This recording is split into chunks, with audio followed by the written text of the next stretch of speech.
From the dusty sands of Iraq to the Holy Land shore, we stood tall against the tyrants, settled in the score. Flying over the desert, fighting for what's right, waving old glory under that desert night. Terror's got no place in this world we defend. With our allies in Israel, brothers to the end. Oh, make America great, like Trump always said. Pro-conservative values from heart to head, and a terror and a commie and a lunacy too. Pro-America, pro-flag, red, white, and true. Standing strong with Israel, hand in hand we fight for freedom and faith under God's own light. Saddam's regime crumbled, we brought the light of day. No more hiding in shadows, we pay freedom's way. Trump knew the deal with walls and gold calls, kept the radicals running, built those embassy walls. Our bond with Israel, unbreakable chain against Hamas and hatred, we weather the rain.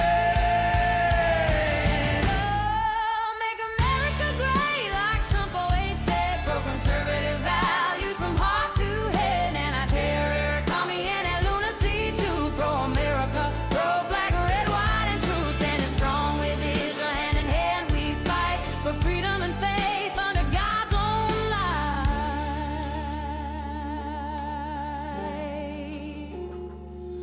No room for the socialists spinning their lies, or the crazies dividing with their wild-eyed cries. We honor our heroes, the ones who gave all for family, for country, answering the call. Trump led the charge with grit and with grace, keeping our nation in its rightful place. From Baghdad to Jerusalem, the eagle soars high with stars on our banner, touching the sky. We'll never back down, no surrender inside. Pro-Trump, pro-values, we'll win this fight.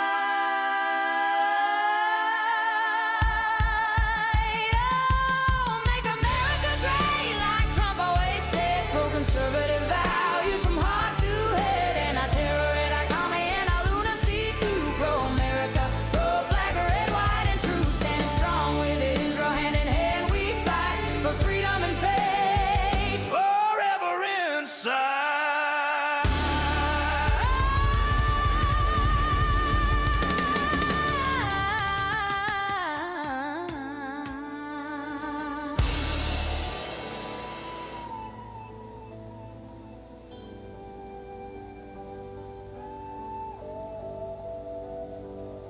All right, hello everybody. Welcome. This is Starship Adventures.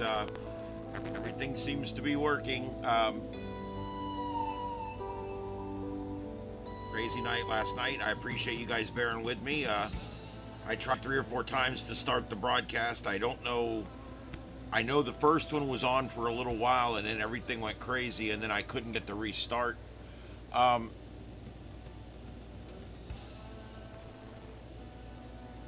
So anyway,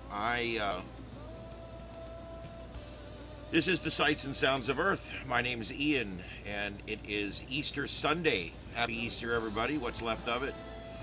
I hope everybody's having a good night. I hope everybody had a good day with family. If you have family near you, it's important. So yeah, I spent the day with Mom, and then I came back and worked on my well system. So great Easter, yeah.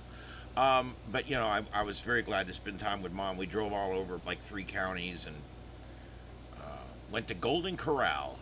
I think that's about her favorite place to eat.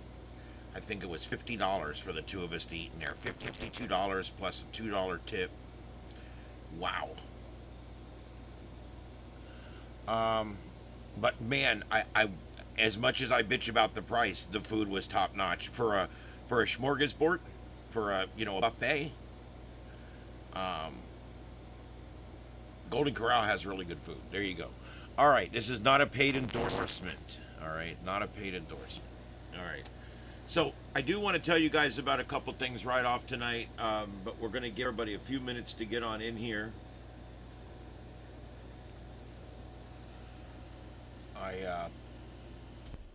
welcome everybody. Deploribus, welcome in. Dispatch, welcome in. Mark, who else do we got in here? I think that's about it so far. We'll get everybody in. YouTube's going through a purge. I've lost like 70 members in the last 24 hours. So I'm not worried about it. This happens. It's one of those things. But if anybody's not subscribed out there, please hit that. It would really help out right now more than normal. But anyway, let me turn this down in case people start yapping on there. And let me put this back. I was trying at the last minute to get a few things working here. I spent the day trying to get everything in the studio working, and I got close. I got close, but no cigar, but close. Close is good enough. Let's see here. I can do this. This is Starship Adventures. We are broadcasting live from my home studio in Southwest Florida, which is in North Fort Myers. And we are broadcasting worldwide on YouTube, and we are on fiber optic all the way to the internet, all the way to Al Gore's house where they run the internet out of. It's a big blue box with blinking green lights. And it works great. There you go. And we are all set to go. So this is where we're at right now. This is the Starship. And from in here, I can monitor numerous sources. I also have the ability to transmit and receive on about 12 different bands in amateur radio and outside amateur radio, plus GMRS, FRS, Marine Band. I have all kinds of capabilities here.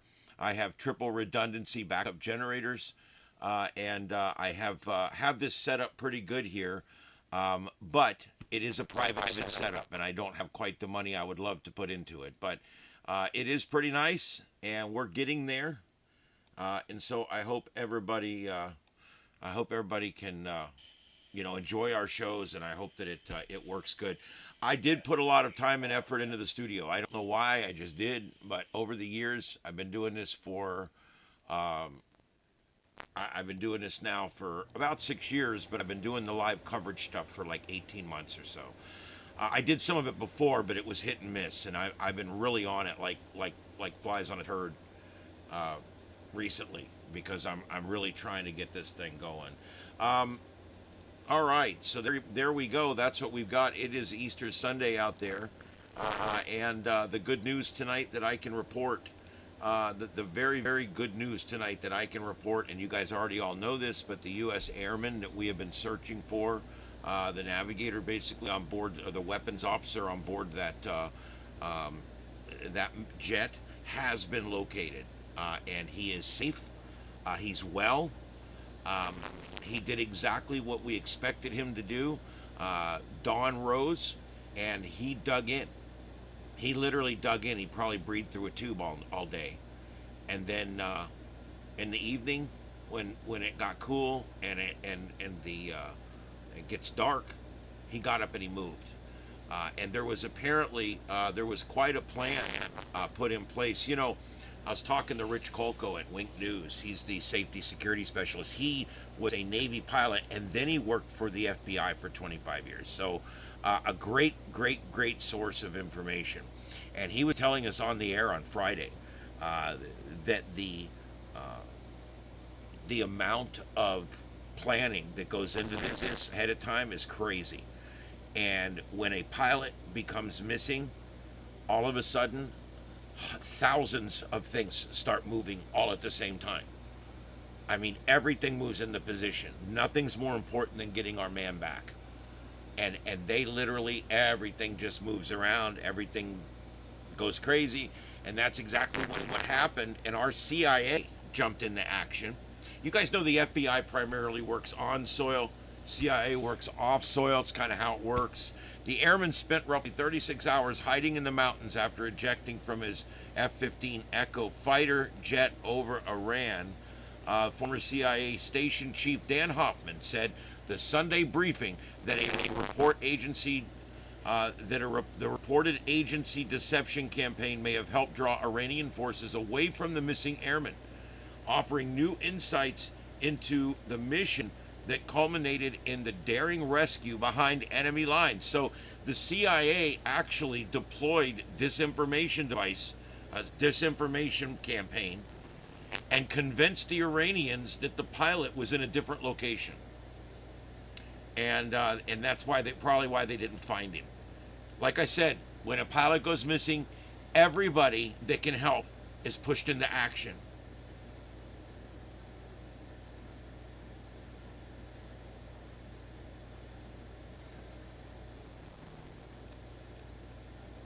The CIA also assisted in tracking both the missing airmen and enemy forces.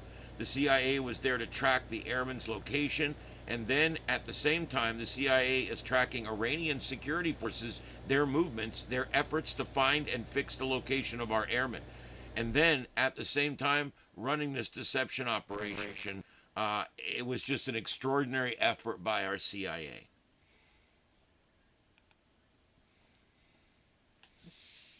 I've heard this referred to as looking for a needle in a haystack. I think it's more like a needle in a haystack of needles. Oh my goodness. His comments follow the rescue early Sunday morning of the U.S. Air Force weapons system officer who ejected with the pilot out of his F-15E fighter jet over Iran. The WSO spent roughly 36 hours, the WSO means the weapons system officer, spent roughly 36 hours in hiding. Hoffman said he would have needed to rely on his skills he learned in the military on survival, evasion, resistance, escape, SERE school.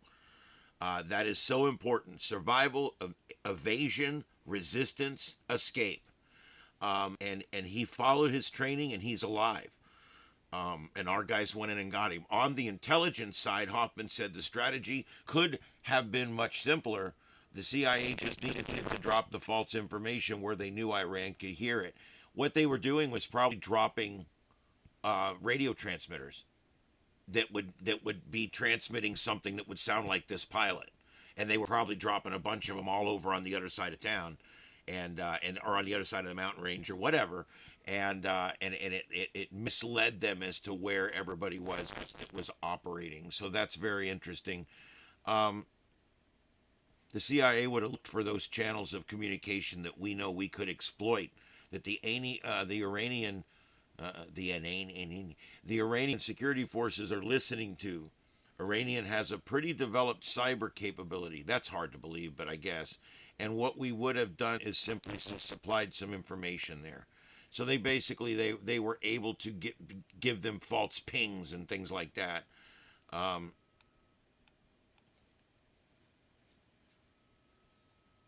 right, well, there you go. So we've got him back. They say he's safe and well. Oh, whatever. Just shut up. This SARNet that we have here, it's a statewide amateur radio repeater system. And they were all over the moon earlier talking about how great it is. And it really ain't, but whatever. It's a great system in a way, but it has lots of problems. But it is a pretty good system. It's like 38 repeaters, I think, connected together all over the state of Florida. But it's policed by a bunch of radio Karens, and the moment there's a real emergency, they kick all of us off of it. So,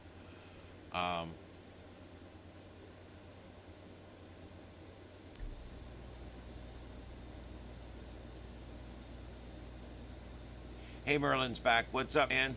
Hey, neighbor. How you guys doing tonight? Let's see here.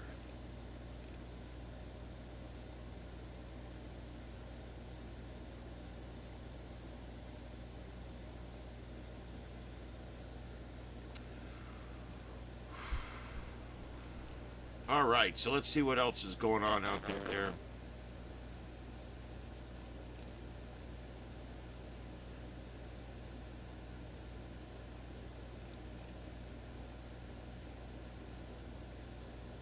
Well, this deadline on Iran's coming up in less than 48 hours, so just letting you guys know there's going to be some activity there. I think there's going to be movement one way or the other. All right, so let's look at the weather across the country. You can see here on the weather map. This is a live weather map using WeatherWise, And that reminds me, I've got to cancel that Radar Omega subscription.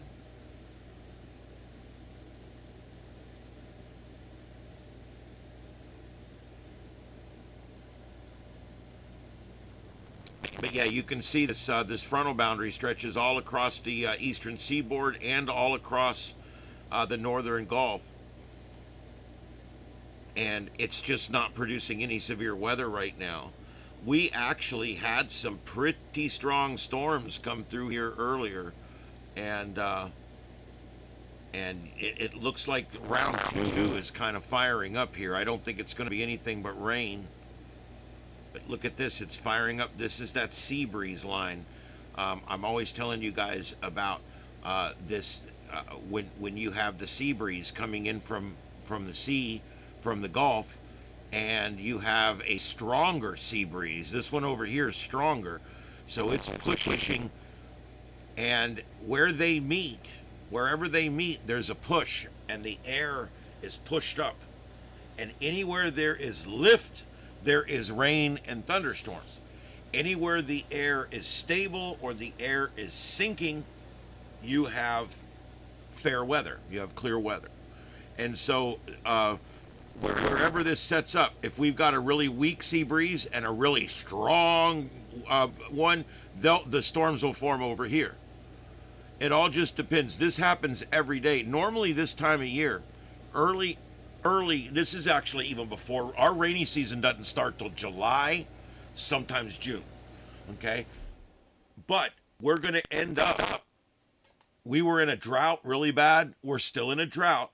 It takes more than a few days of heavy rain to get us out of drought. But that being said, we are doing a lot better than we were.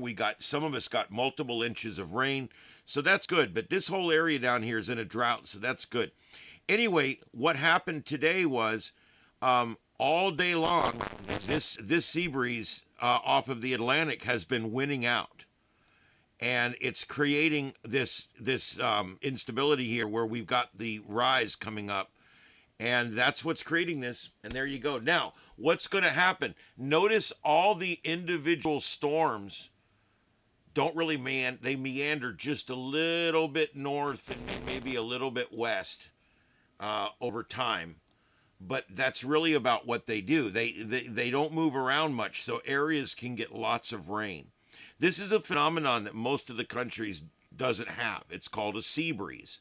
And it's interesting because the entire state actually has it and can be affected by it.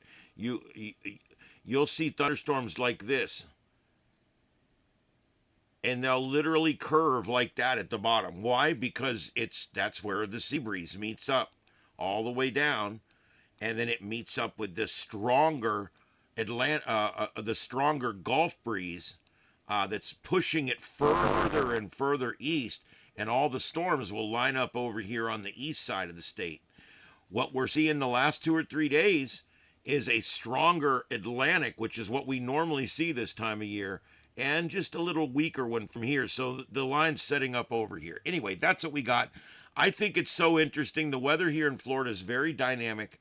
And it's something that a lot of people are just not used to dealing with. All right, let's go back to the composite. And you can see we're pretty much all up and down the eastern seaboard here.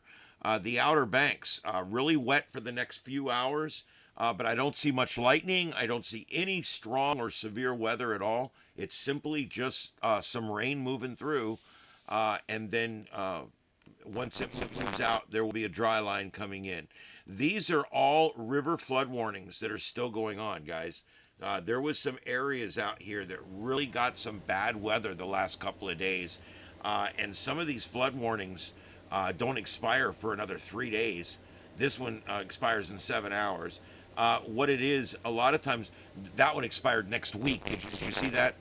Why do they do this? Well, here's the thing. These are mostly issued around rivers. That's why they're long and narrow.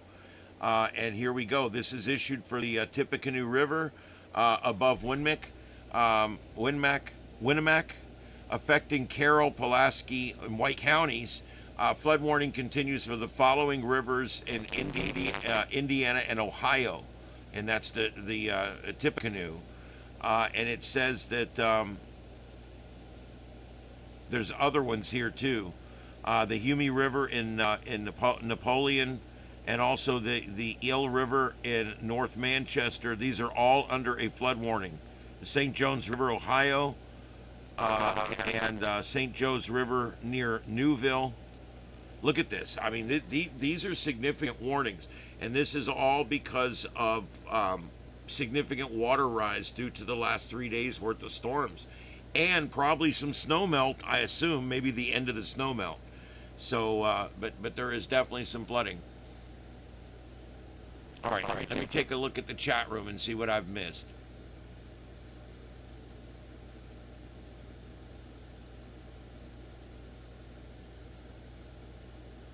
Good evening, Canna Club.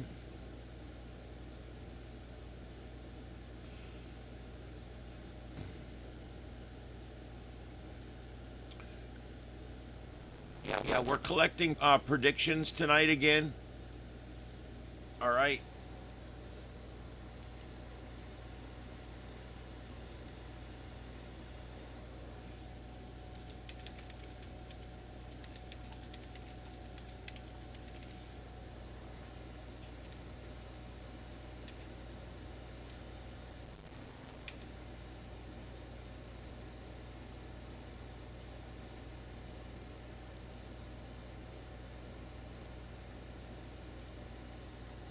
All right, there we go, dispatch. That way people, when people come in, they'll see it. All right, I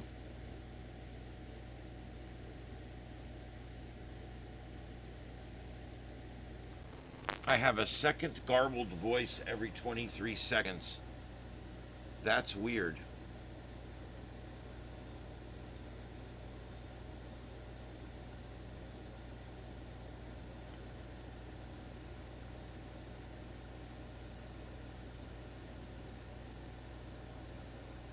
I don't see anything on there. Let me see what I've. Let me just double check.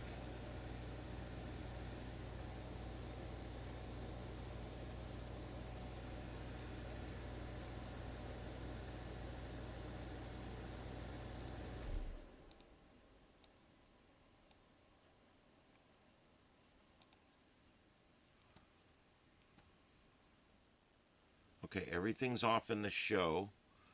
And I don't see anything with a little speaker next to it, so that usually means we're okay there. I don't know what that would be.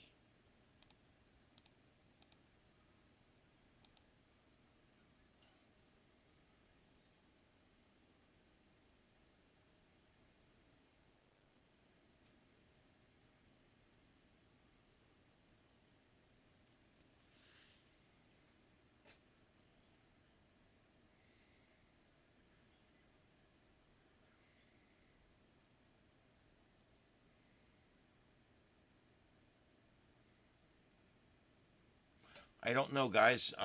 Everything seems to be working just fine. I can try to reset something here. I don't know what to do. Um,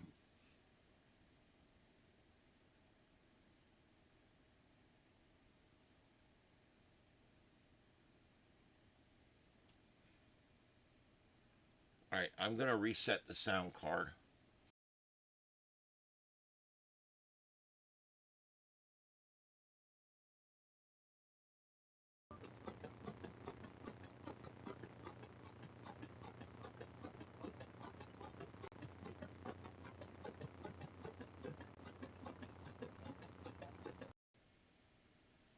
Okay, I reset the sound card. Let's see if that does it.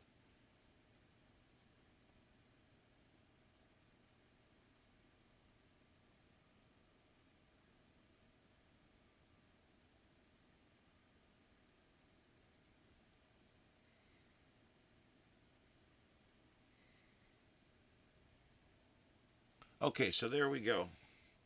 Oh boy, see that my camera went out. This is the kind of shit that I'm dealing with this whole thing right now. There we go. All right, so I had to reset that one too. Yep. All right, there's just some predictions coming in, dispatch. All right, so let's go back to what we were doing before we got so rudely interrupted by the stupid technology. All right, space weather. We've got two different things to talk about tonight. The geomagnetic storm that had been going on for the last couple days is over. There was a brief moment where it registered a G3. People could have possibly seen geomagnetic storm or auroras in the United States for a little while there. If anybody saw them, let me know. But that's pretty much what we've got there. And then let me get this image here. Copy image. Let me put it over here. Image capture.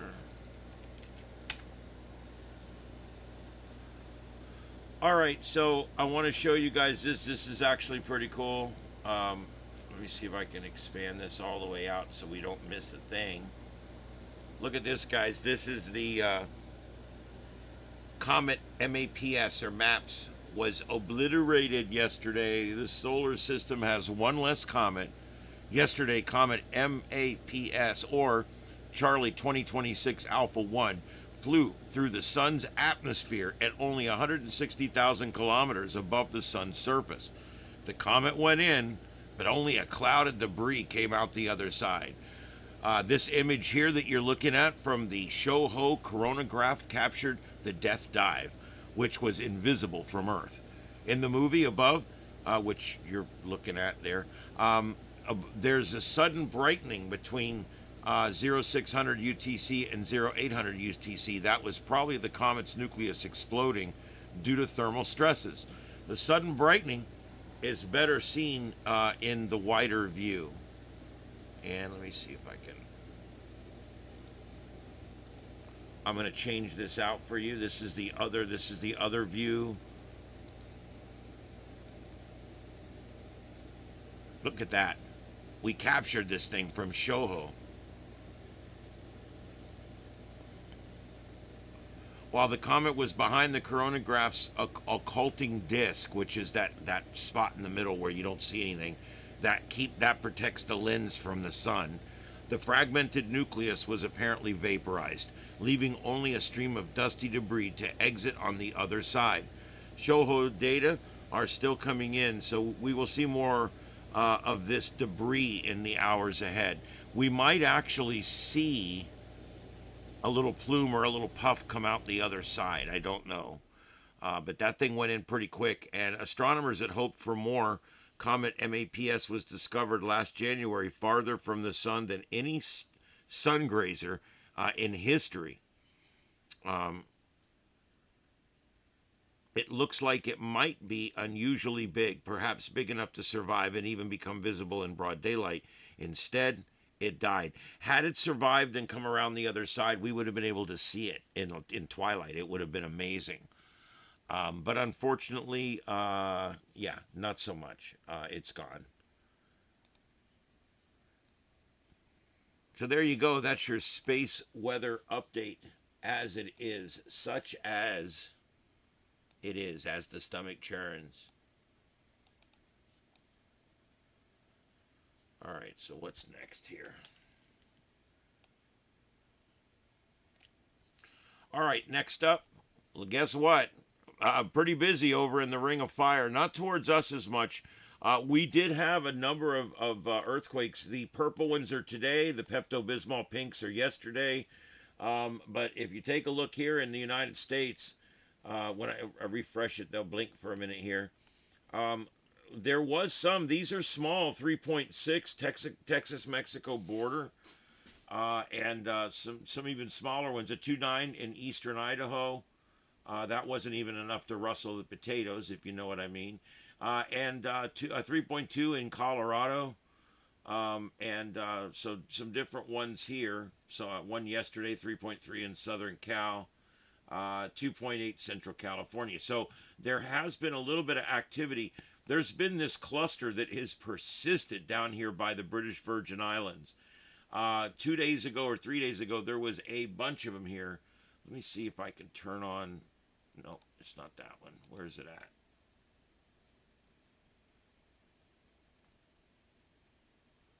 Oh, here we go. Nope, that's not what I'm looking for either.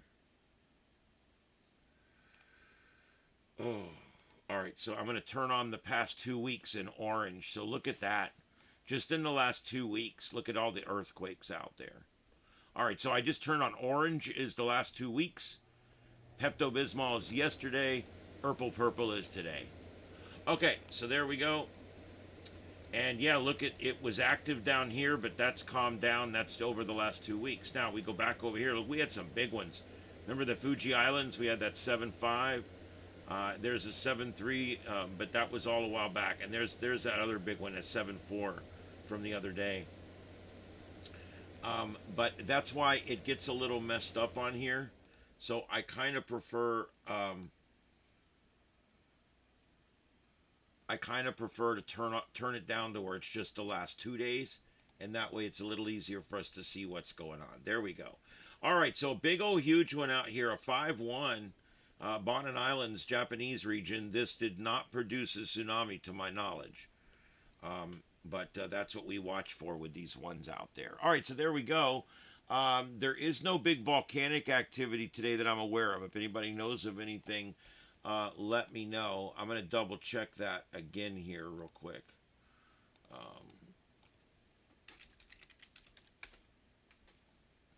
What I do, just so you know, I search for volcano. I go to filters and select live. I go back to filters and select popularity. And what that does, it brings to the top anything that might be active or going on currently. Looks like the one you're looking at there in the upper left, that's going to be, that's in the Philippines. And it is not doing much right now. I'm looking for something else to replace it with. These volcanoes can be boring sometimes.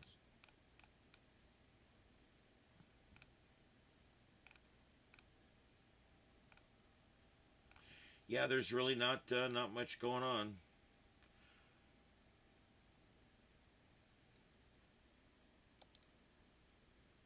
This is this other one here. Let me put this one up for a few minutes. This is Fuego in Guatemala that I'm putting up now. That's Fuego in Guatemala. And it spews every now and then. She looks like she's smoking up there right now. But anyway, we'll leave that there. And let me transition back here since... all right, so there we go. That's where we're at. Let's go back to the weather map here. And let me reset this for you guys so you can see where all the rain is right now. The biggest storms we have right now are in central Florida, just south of Davenport, right near Dundee, and just south of Lakeland. We've got some strong thunderstorms. Well, I hate to even say thunderstorms because I really don't see lightning. Is lightning not turned on or what? It's rare you get a storm in Florida without lightning. I don't even know how to do it on this thing.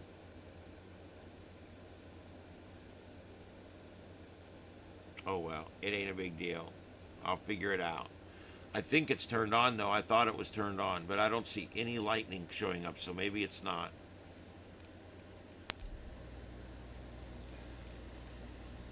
Remember guys, I'm using a new program here that I'm not used to. All right, so some pretty heavy rain moving offshore here.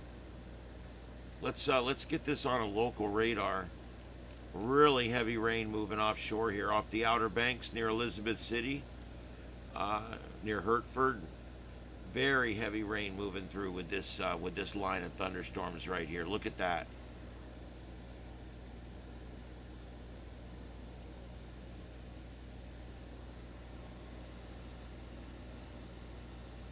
Yep, Artemis 2 is just about at the halfway point there. It's just about to the moon where it's going to go around.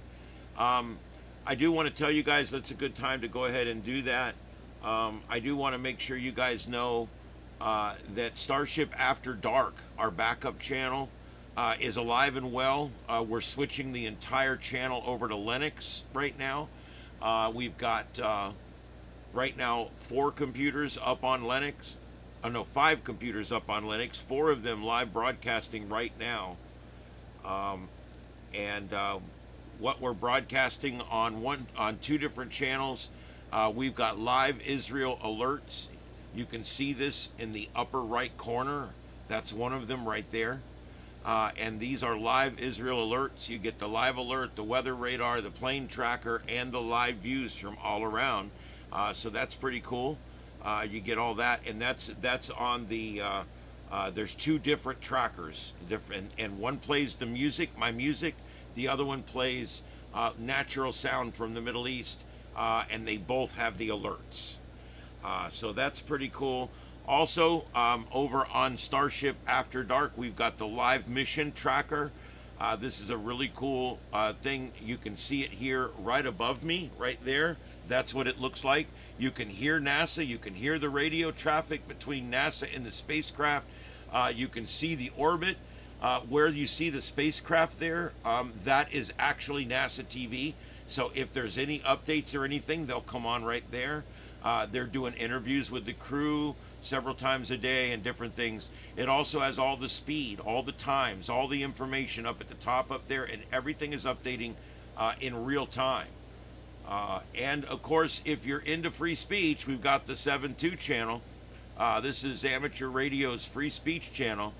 You want to hear a bunch of people yelling and cussing at each other, it's fun. But I think it is. I think it's important to embrace all speech. And this is a fun channel. I like to go over and just listen sometimes. This channel picks up really well. I'm using an SDR with a really nice antenna. And you can hear the 7.2 from all over the country and sometimes further than that. And that's 7.200 megahertz or 7,200 kilohertz. And that is a ham radio channel on the 40 megahertz band. Where ham radio guys just get on there and bullshit, and it's a lot of fun. All right, so you can find all of this stuff, guys. All of this stuff is on Starship After Dark, which is our other channel that's at Starship After Dark. And over there, we are tracking the world live, and you can go watch it. We're going to be adding new streams. There will eventually be 8 continuous streams on that channel when I get done here. So I plan that that should be doing really good. So you guys check that out. Please give a like and a subscribe over there to Starship After Dark. I really would appreciate it. Let's see here. I think I've got...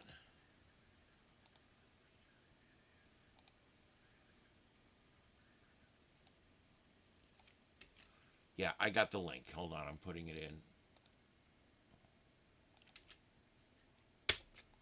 There's the link, guys.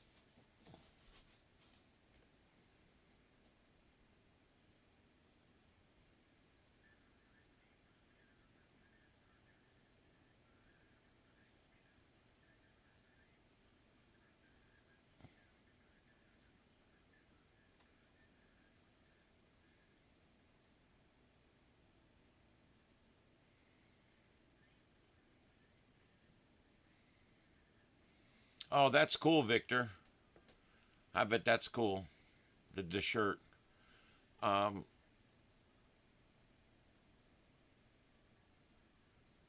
heard that there was an 80-meter channel. 80 is just such a local channel. It's just it doesn't propagate as far. And that's probably why I think people ended up on 40. Also, for many of us that don't live out in the country too far, I'm on a standard size lot here, so 80 meters starts to get a little problematic for long wires and stuff like that. I go up to 40. I can tune to 80, but it doesn't work worth the shit, and I really don't mess with it much.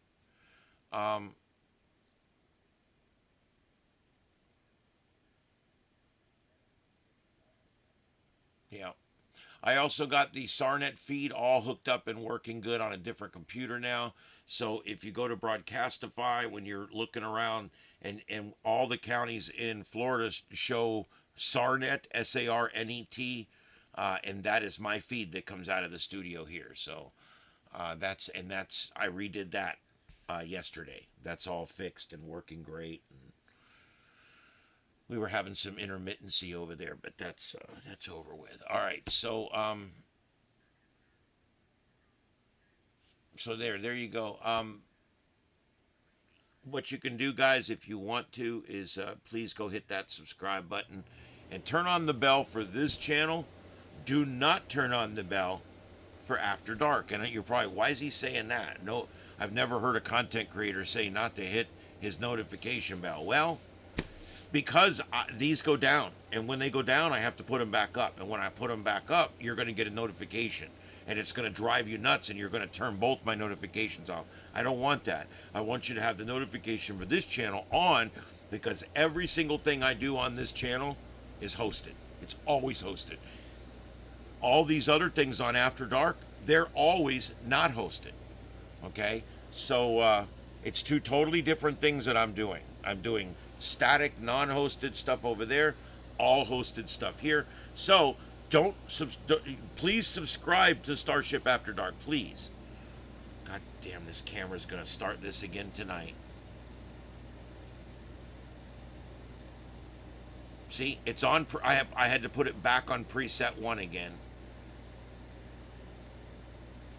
Just confirming AI human tracking is off, AI mode is off, preset mode is on, and preset 1 is activated. And it still starts moving around on its own.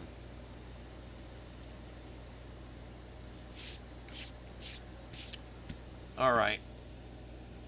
Yeah, I'm not sure what I'm putting up next. I was looking at putting up ATC traffic, air traffic control for one of the big airports, and have all the planes where you can see them and see where they're going and listen to the air traffic, 2 different channels, 2 different ears. And you would also be able to see a couple of live views of the airport too.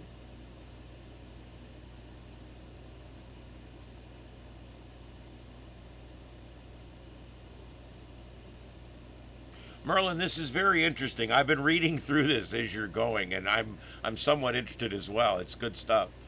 Let's see here. What's this? Oh, yes. Dispatch. Dispatch has a great channel, guys. Please go there and hit that subscribe over there, too. They do UFO shows a couple nights a week, and they are worth catching. If I wasn't in transit and pre-show for this, I would be there every week. So definitely a good show. Check that out. The link is in the chat room.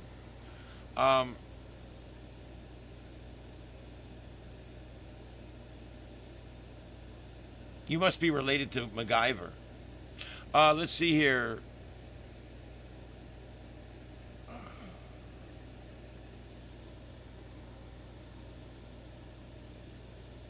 Yep, and we're doing the predictions. Please put those in. Okay, so on the scroll. Oh, there goes the volcano.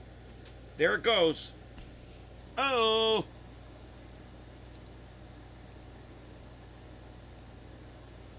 And that is...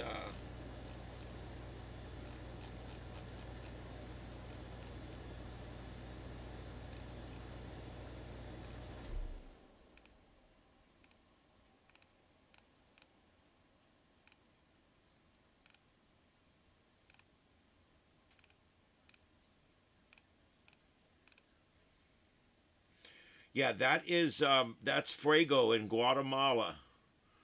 That the volcano you're looking at live right there is it is Fuego in Guatemala. Let me see if I can get this for you guys here.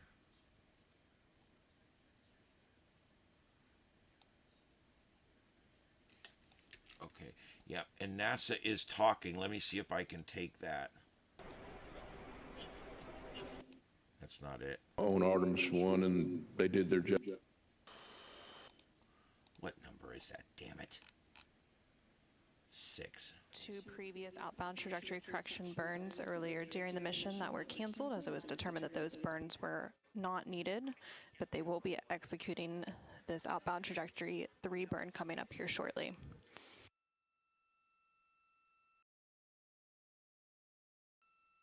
And again, we're getting that audio from my other channel there, from NASA. All right, let me add.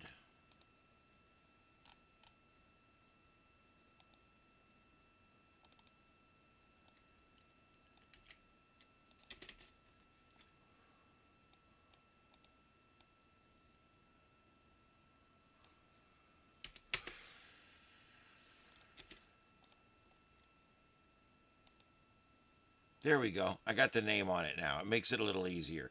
That's the Fuego volcano in Guatemala. It just kind of sputed some out there. Um,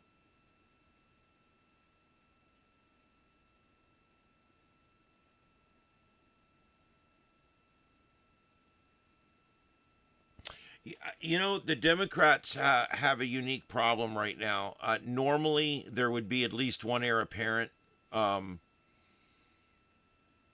they don't have one. They don't have a bench. Look at what their bench is right now. I mean, I feel sorry for them. We've got this amazing bench of awesome people that could all be president, but who do they have? Gavin Newsom comes up number one on the list at 19%. Yeah, there is no heir apparent.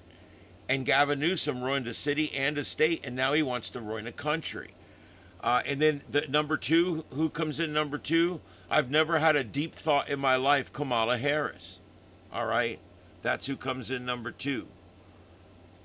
So who comes in number three? Well,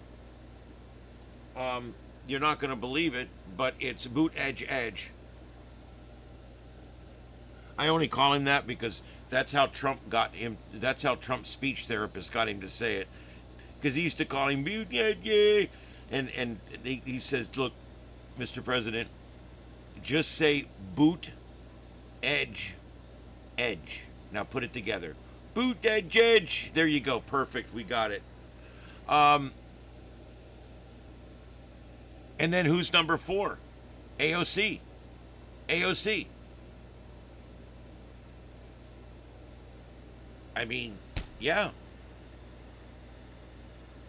The difference between, AOC and Donald Trump running the country, I want you to think about this. All right?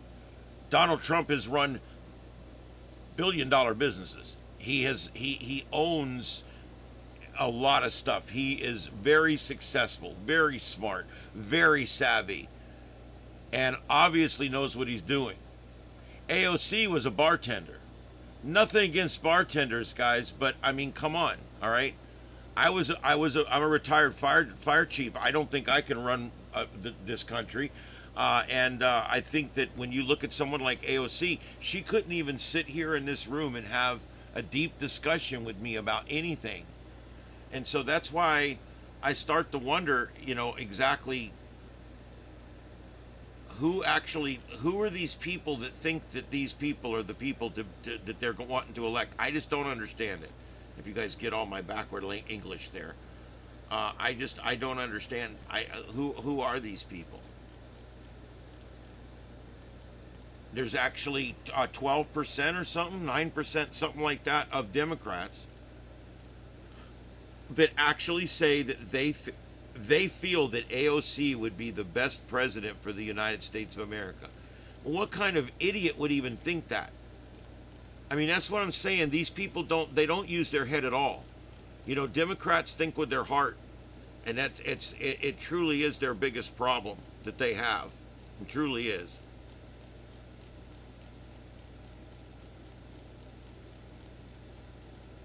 All right, so let's see what else we got going on here.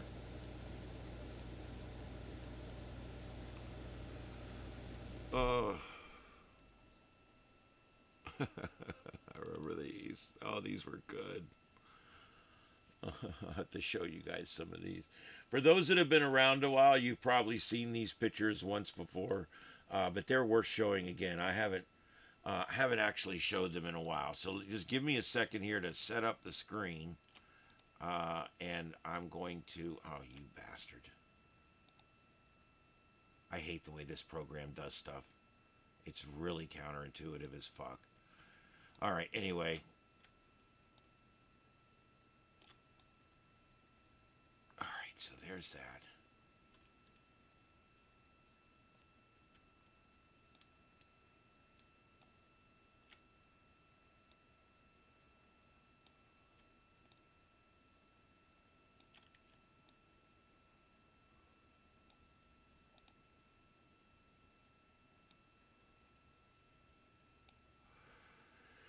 All right, here you go.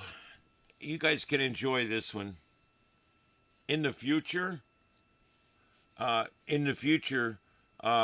There's going to be a place for the asylum. It's an asylum for people who are criminally woke, because I think it's important. We you know, you can't have these people walking among us. They're just, I don't know. I can't wait till the Federation can round them all up. Yeah. So there you go.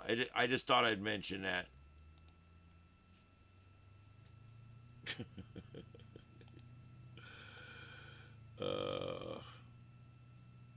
Or there is another option if you guys want to consider it. I don't know if it's too harsh. But I also think it might be possible to just airlock these people. You know, they all suck. Just airlock them right out. I mean, you know, all you got to do is walk up and press that button. Just walk up and press that button. Doesn't Tampon Tim look so upset in that picture? He is just so upset in that picture. It's almost like not even fair. It's like, what happened, Tampon? Tell me what happened and stuff. In integrity, we're ready for those burn monitor words. How about this one? This woke shit will not be tolerated in the future. Good afternoon. Anyway, the first thing is the step 10 is complete. The plus X I know it's plan crazy. I did a on bunch of and these copy pictures a on while back, and I'm not going to configured. go through all of them again because there's like And 50 of them in here. also, assuming But that RHC is on currently there is a really, deployed, it's just we'll really back on funny, step some of 7 if you the wanna ones I refer did to on the that. Democrats. Bingo for that is This is 45. probably my favorite, though, of all time. Tampon Tim, up in Minnesota, just trying to stay afloat. He's got tampons coming up around his neck right now. It's pretty bad. And because he knows it's coming. He knows it's coming. That's right. Tampon Tim is coming, buddy. It's coming. Because you run the clown show there, man. You run the whole clown show there. We are working on updates for the day, and we will That's be right. getting that Minnesota update Mardi shortly. Gras. That's right. The total clown Also, show. We also have the lunar targeting package verification. Oh, step. and I just wanted to remind all the ham radio guys out, don't forget the new thing now. It's that should take about 5 I think minutes this to is run probably the on coolest each thing of the since they came out with PCBs. POTA. But we It's do need actually to work that Riots in on the somewhere Air. I today, think it's fun. so that if it doesn't work, we have a little bit of time to troubleshoot before tomorrow.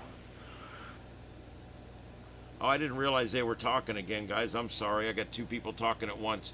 But yeah, don't forget Riots on the Air. If you're out next time there's a riot, get out your ham radio and set up your rig. It's called Riots on the Air. The police promise they won't hit you with a sandbag. All right. Oh,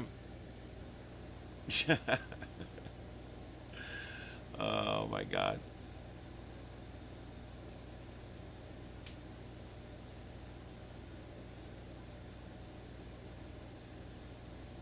No, I didn't see that, Victor. Let me see. I'll see if I can find something on that, though. It's interesting. Ooh. I did drop a video. It's a recap of a segment that we did on Trey Radle's show. And it's a members-only video. I'm trying to put up a few of those. This is a really cool segment. If you're a member, take a listen. I actually like went off in there. It's pretty funny. I don't normally go this crazy on the air, and I thought it was really good. So anyway, I hope you guys enjoy it.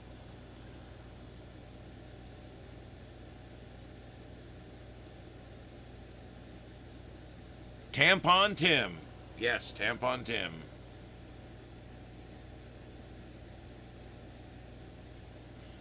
All right. Hey, VTX Live. What's up, man? That's like if I make a prediction and it comes true, are they going to think I'm involved? That's like somebody mentioned that to me a while back. They're like, I wish I could have known 3 days ahead of time what was going to happen on 9/11. And I'm like, really? Because the first thought that crosses my mind is, if you know what's going to happen, you're going to have to go say something or do something, and nobody's going to believe you. and you're going to try for 3 days to get people to believe you and to listen to you, and then it's going to happen, and then they're going to come arrest you because you must have known something because you knew about it. They've actually arrested mediums and people that were helping out because they seemed to know too much, and then finally had to exonerate them at the end. Yeah, when we exposed the lizard people, like on V. Yeah, I think it's going to be, actually, I hate to say it, it's probably going to be a little more like They Live. We've got one that can see. All right, so anyway, yeah, V, The Final Battle. Those are good. If you guys have never watched V and V, The Final Battle, they're both really good. Don't watch that canceled bullshit in the middle.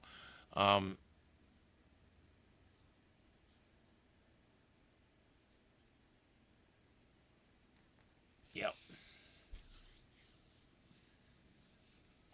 All right, so there you go. Let's see what else is going on. Live view inside Mission Control here. We were hearing some communication up to the crew, and the individual responsible for communicating directly with the crew is the Capcom or capsule communicator, who is on the left-hand side of your screen. We're setting up some charging for tomorrow. The alternate PCD charging cable. Do you guys have the bandwidth to look that location up for us? We do. Stand by. Looking for it now.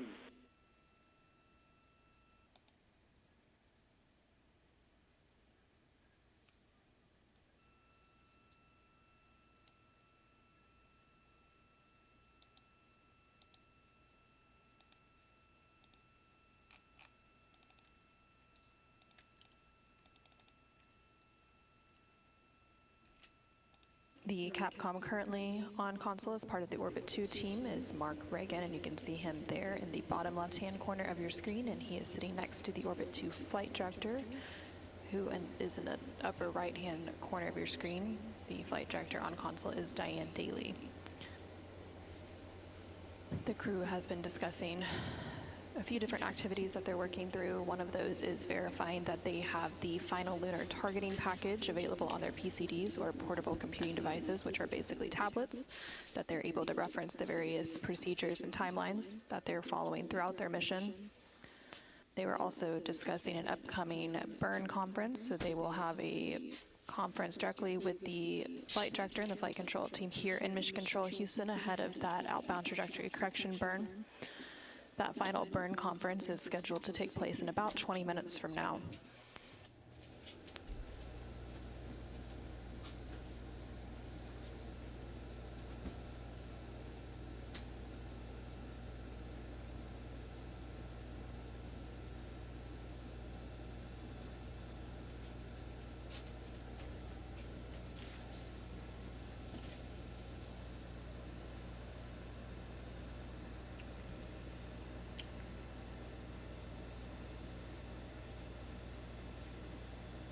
Yep.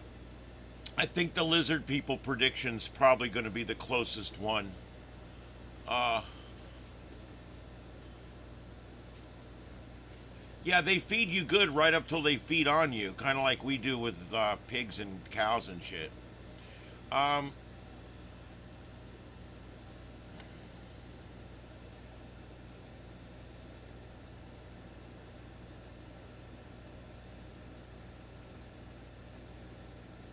Cruise missile hit the Pentagon. Yeah, you mean now, or are you talking about, are you one of the crazy conspiracy theorists from 9/11? They'll say 1,200 people reported a missile. Yeah, and 7,000 reported seeing a plane. So yeah, people see things. They see very fast moving things and they don't know what it is. Integrity Houston for the alt PCD power cable.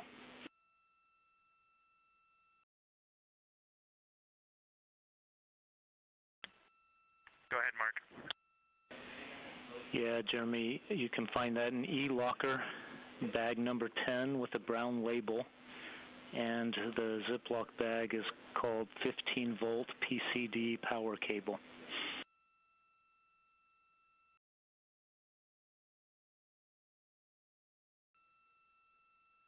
Okay, copy that. Thank you, Mark. Yep, you bet.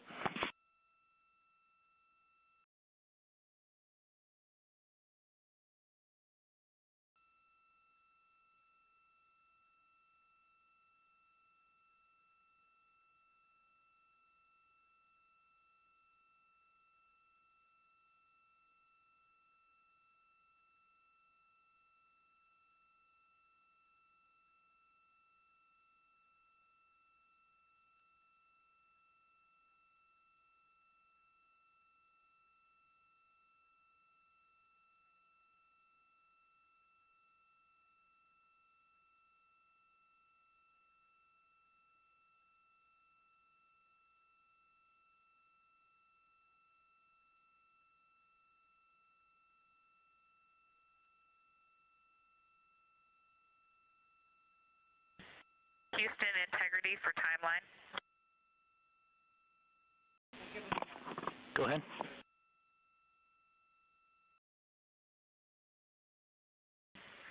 Hey, Mark.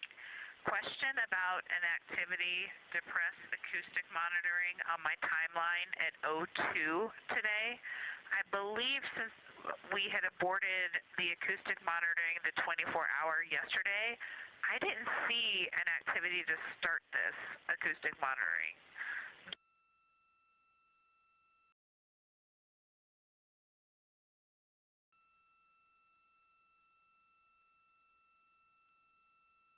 Acoustic monitoring. Hey, Christina. That's going to be a no perform today. And I am on the verge of giving you some other timeline deltas here.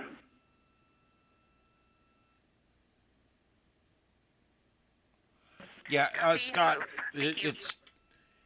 it's one of those things, okay? I love these conspiracy theories because you know what? I usually go down the road for a little while until I realize it's just crap. You know, I researched the moon landings for years, trying to convince myself it wasn't what it was, and it just ends up being what it is. And it's the same thing with this. You can try all day long to convince yourself that Donald Trump crawled up them buildings himself and put dynamite in between it. It's just ridiculous, okay? I am a retired fire chief. I used to teach the Francis Brannigan course, building construction for this fire service, okay? I actually was a specialist in building construction for the fire service. And I understand exactly what happened that day. Everything that should have happened that day happened that day. The whole Building 7 thing was sitting on a foundation that was crumbling underneath it because of the two buildings that fell. The entire foundation was common under there with all the subways and everything. The whole thing is just, it's so simple. Every time I study this, and every time somebody brings me something, it's well, why won't they release the high def footage? Why do they have to? Why do they have to? We have a plane. We have tracking of that plane right to the Pentagon. We have the altitude information from the plane. We have the transponder information from the plane from multiple sources. It went right there and it flew in. Now, that's number one. Number two, yes, it's true. People reported seeing a missile. It's also true that those people caught a glimpse of a plane moving at 300 and something miles an hour. This thing was on a death dive, all right? What does a plane look at when you see a plane from the side and you're looking straight on with the wing and it's coming in at a 45-degree angle at 315 miles an hour? What does it look like? It looks like a missile. That's just how stupid this is. We have, there's 1,200, 1,300 people they say that they saw a missile. That's fine. Tens of thousands of people saw the plane. Okay? People saw the plane. They saw it coming in. They watched it come all the way down. They watched it crash in. That's number two. Okay? That whole thing's debunked. Number three, not only did they find the landing gear, the engine cores, personal effects, was all found inside the Pentagon. That's number three. If that was a missile, you wouldn't have found 3 sets of landing gear in there. If that's a missile, you're not going to find engine cores in there. We saw them pulling them out in the days that followed. So that's debunked. I'm sorry, it just is, okay? And then finally, if that was a missile, where's the plane? You're telling me that plane's somewhere? Are these people in a concentration camp somewhere? Are they dead? Where are these people at that were hijacked and then somehow taken away, and then a missile was sent to the Pentagon? Do you see how unusually hard it is to connect those dots together? You're telling me that not only did they hijack the plane, but they took it somewhere and they hid it. They literally, they flew it, it went dark, nobody saw it, and it went somewhere and it's hidden in a hangar in the desert somewhere. Where's it at? Okay? And then we faked the plane on NDIS radar and all these other things, these collision avoidance systems, everything picked up this plane right until it came in. What happened there?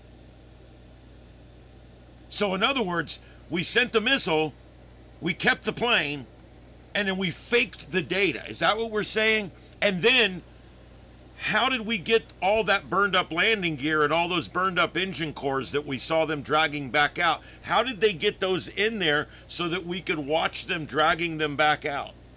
Do you see how hard it is to put this whole conspiracy together? It's impossible.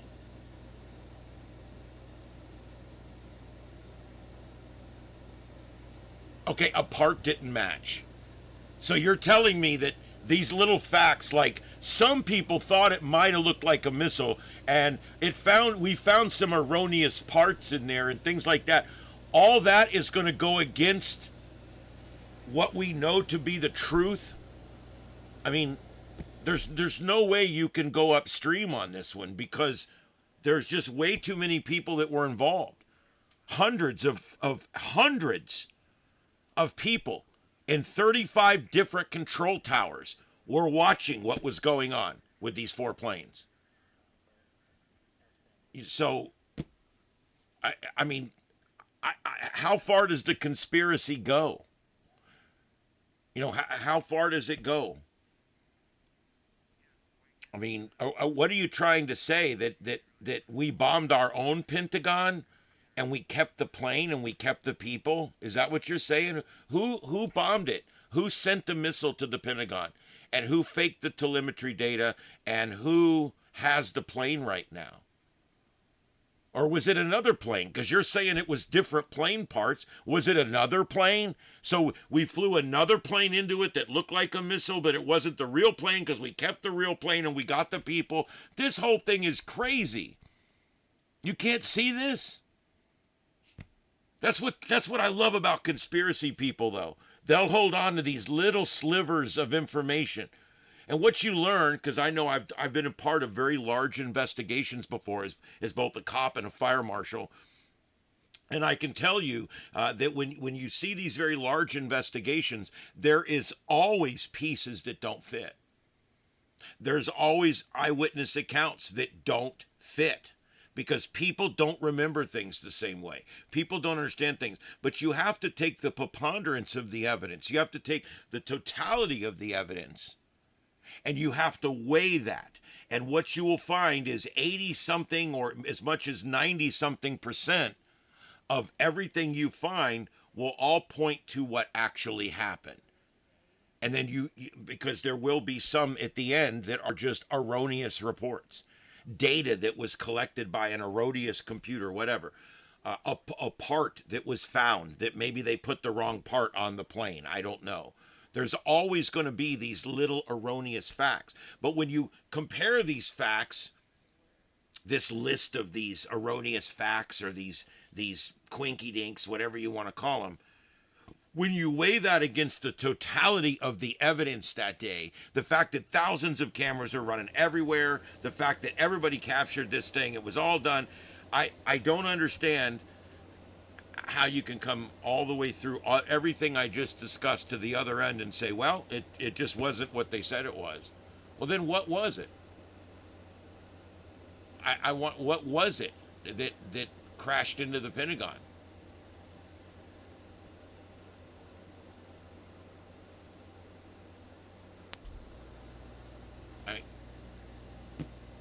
Where's the plane? Tell me that. Where, if that was a missile that hit the Pentagon, I want to know where the plane is. Where's the plane? Do they still have our people for 25 years now?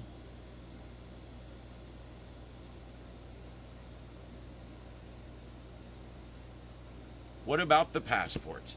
Again, did you just hear everything I just said about the preponderance, the totality? Did you hear any of that? All that? Yes, I'm sure you can find anomalies. I don't know if you know or not, but a lot of these have been debunked. A lot of these are bullshit from the internet too, and I'm not saying which because I don't know which, but I know most of the discrepancies after these big incidents are bullshit from the internet anyway. And of all the things you know that you think you know, you don't actually know anything. You're taking the word of people that you don't know, who got it from someone else that you don't know. So, I mean, I don't know. I'm sorry, but I can't go that far.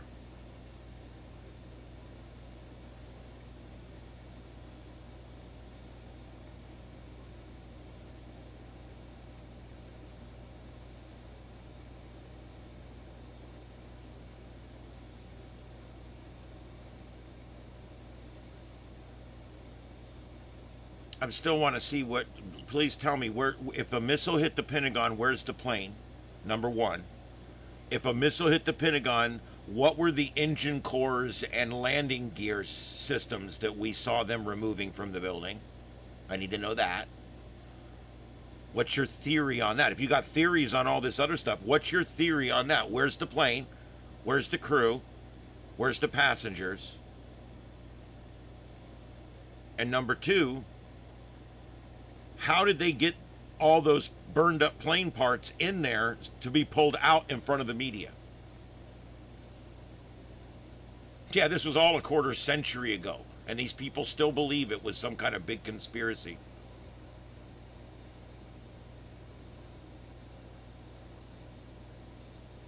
Okay, so they thought they had something, and they didn't. You know, that's why they don't release any information to us, because they release erroneous information to us, and then later on they come back and say, look, we thought we found 2 passports. Come to find out they were out of a desk drawer in the building. They weren't the 2 guys on the plane. It was a misunderstanding, and it makes them look bad. That's why at these press conferences, these guys don't ever say anything. They stand there. We all cooperated really well. We all massaged each other off. But they don't ever really give you any good information. And the reason is because if they give you information and it turns out not to be true, immediately people are going to think this is part of a greater conspiracy. And they've learned those lessons over the years. And unfortunately, it means we have to wait a lot longer to hear what's going on. Yeah, okay. There was 2 passports found. They thought they found 2 from the guys. They weren't. You know, the cop finds him on the street. I got 2 passports. I think they're the hijackers. And he tells the captain and dispatcher, hey, captain, I think we got the passports from the hijackers down at 47th Street. Oh, shit. All right, so go, hey, Major, I think we got the passports. And, yeah, it wasn't the passports. It's not a conspiracy. It's an accident.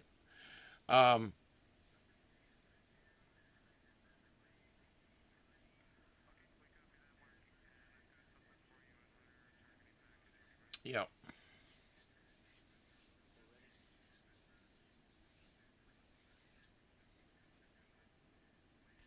Yeah, I get, you know, the one that gets me the worst is the Building 7 conspiracy. They purposely brought that building down. For what purpose? For what purpose would they have brought that building down? People reported hearing clicking and ticking and popping sounds in that building shortly after the collapse of the first of the 2 towers that collapsed. Debris struck the building on the roof. Large pieces of debris struck the building on the roof, but that's not what brought it down.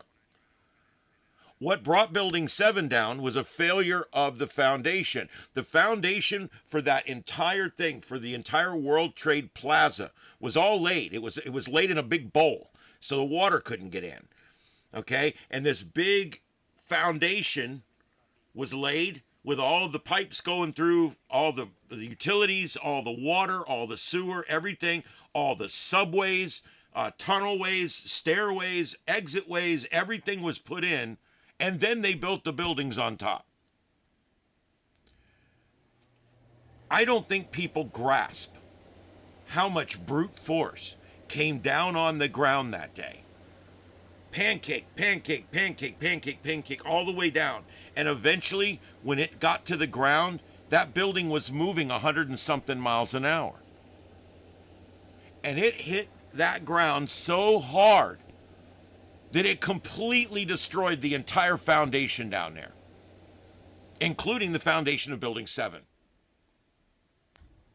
And it stood miraculously for quite a while, and then finally gave it up. This wasn't a conspiracy. It wasn't a planned event. There was no reason to even take that building down. Though they took it down because it was going to fall down. No, but if they did, okay. I mean, I just don't understand the conspiracy there at all. It's like nobody cares.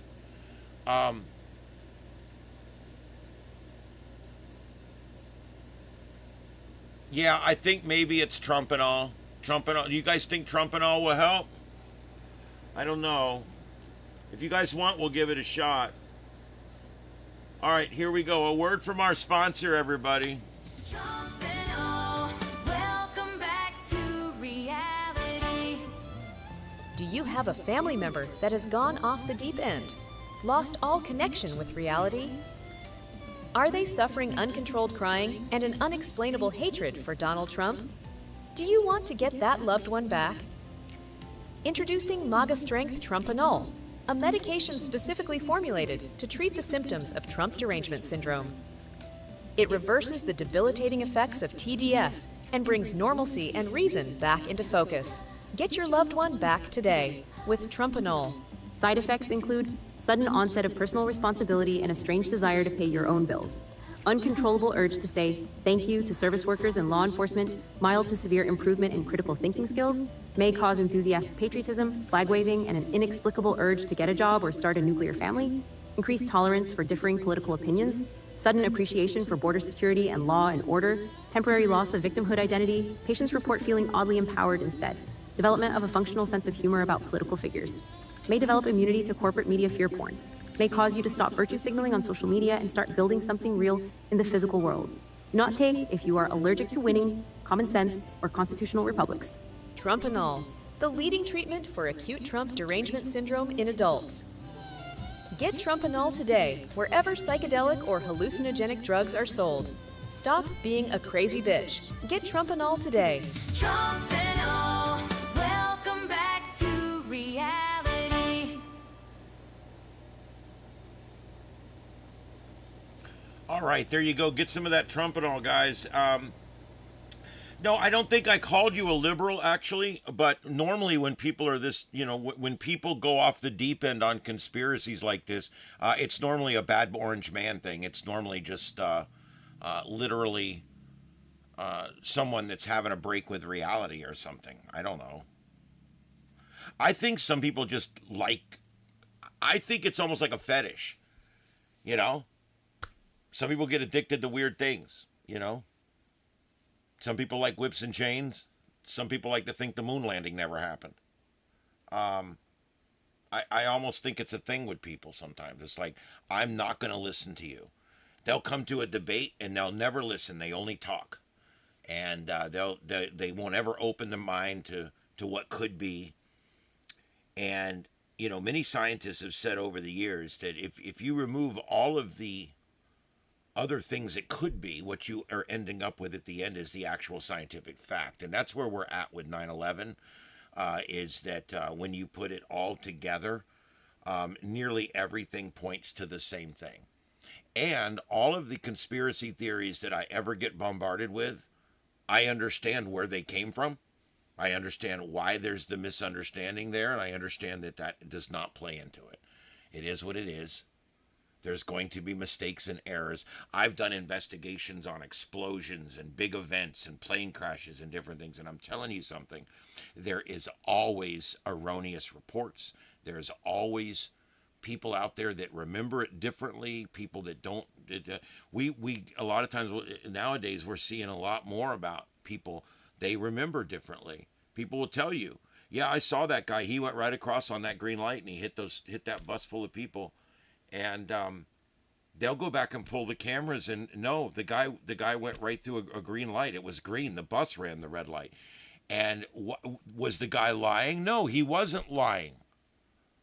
He either A, didn't actually catch the color of the light and his brain put that part in, or he's just a really shitty witness that didn't see what he saw. You know, he didn't remember what he saw. I've interviewed hundreds and hundreds of people on tape following major crimes and things and fires and things like that. And there's always this degree of error, human nature, human error that happens with this reporting. And that's why at the end of the day, when you have 100 reports and 87 of the reports tell you all the same thing, and then you got 13 or whatever percent left over that are erroneous in some nature. They're wrong. There's something quinky-dink there. Well, you can investigate those to your heart's content. But at the end of the day, the 83 or 87, whatever percentage of reporting stuff that all matched, that is what happened. And that's what happened here at 9/11. What happened is exactly what happened. And my question finally, because I don't think you've answered any of my questions. Okay, and so have I. So was I. I was in Tampa waiting to get deployed up there. I never got deployed. I was a firefighter at the time. Talk about being intimately involved in the situation. We sat around for weeks, just literally watching and studying everything we could on it. And then the internet came along, and people would put something up like, hey, they found 2 passports, or hey, they did it. And it was like, where's the proof of that? Well, there really isn't any. And, you know, I've listened to nearly every bit of radio traffic from that day. Several hundred hours of radio traffic. I've actually produced stuff on this. I've never heard any radio traffic about 2 passports.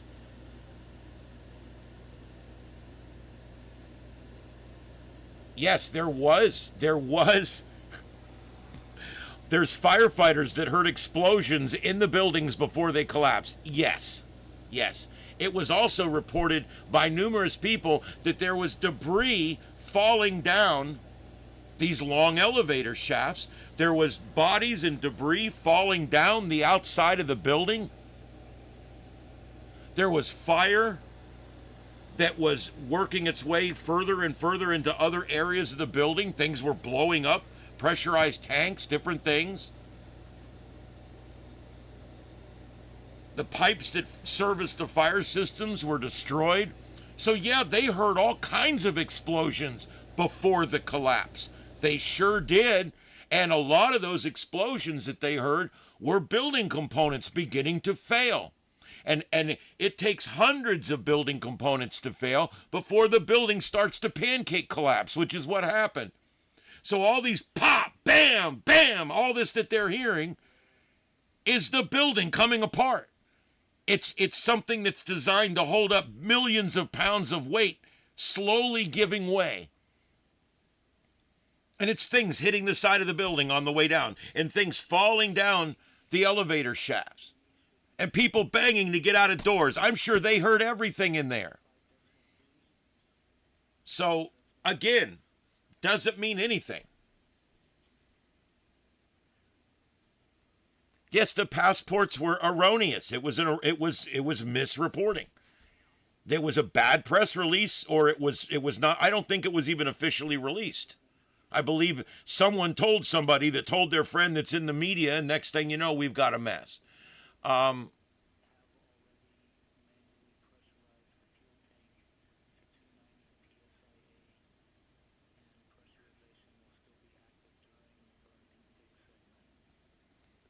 Okay, so everyone you find that will dispute it, there's 5 that won't. It's the whole 4 out of 5 dentist story.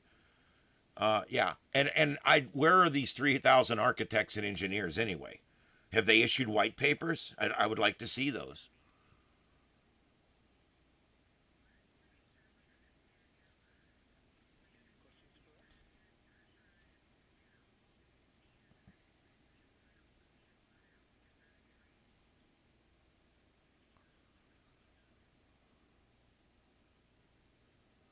The $1 billion insurance scam.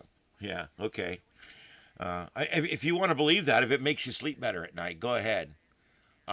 This thing was not an insurance job, okay? I'd like to think it was, but it wasn't, okay? Do you know what the most likelihood of what happened that day is? What they said happened that day. Why would it be something else?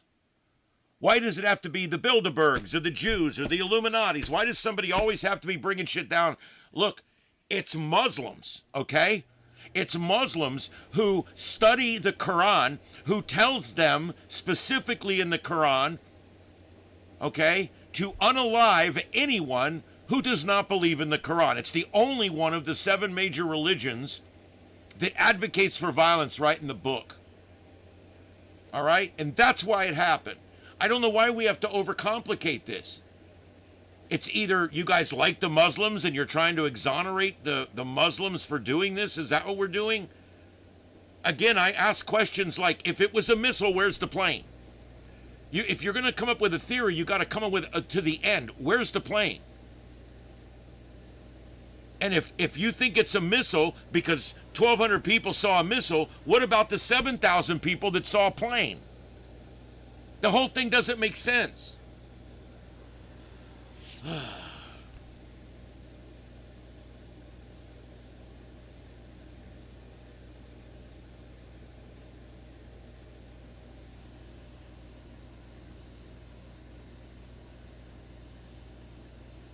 I've watched some of those documentaries. I have. Those people are just like you guys. They like this thing. It's like a pastime. I've got friends like this that they see conspiracies in everything. And the truth is, there's conspiracies in a lot of things. There is. You know, the whole conspiracy of why we let all these illegals in. Because it's the top of the hour, the top of the decade census coming up. Those kind of conspiracies you can wrap your head around. Because why? Because they're real.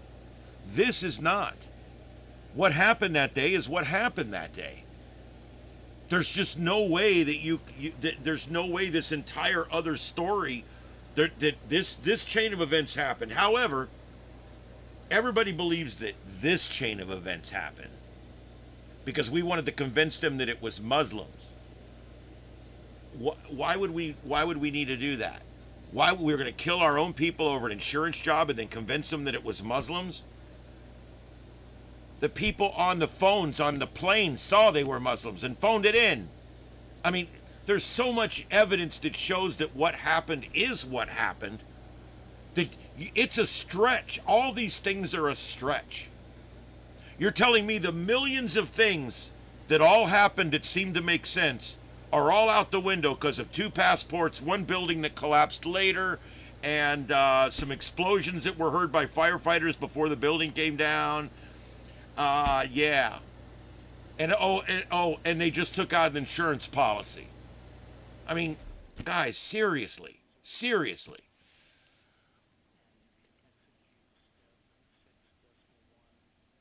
The science is not conspiracy. What about all the other scientists that say it happened just the way it happened?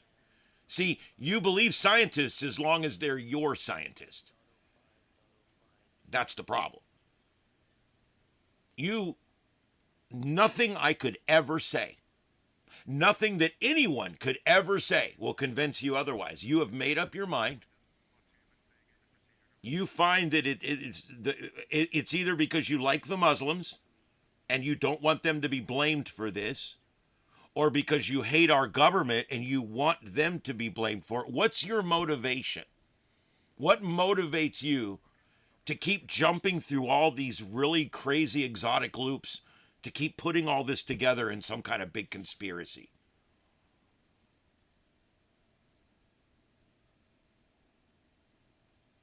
Isn't it crazy that, yeah, 25 years later, and those idiots in New York elected a Muslim? That's just how stupid they are up there. They're stupid people. I don't know what else to tell you.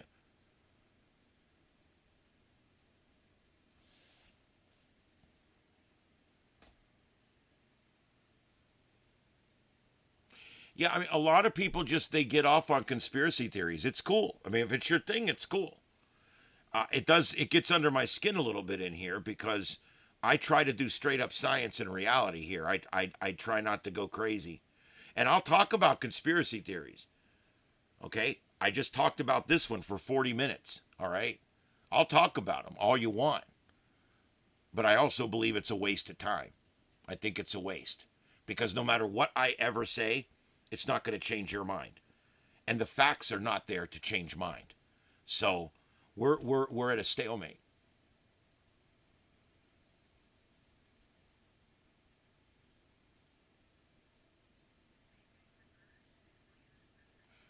Well, it's, first of all, that's not what I said. Okay? Let's get it straight. I said either A. When I say either A, okay, that means you're one or the other. That's how that English thing works, okay? So I said A, okay? The A part of this is you like Muslims and you're trying to exonerate them for what they did. Or B, you hate the government and you just want to make it a government conspiracy no matter what. So that's what I said. So are you A or B? That would be the question.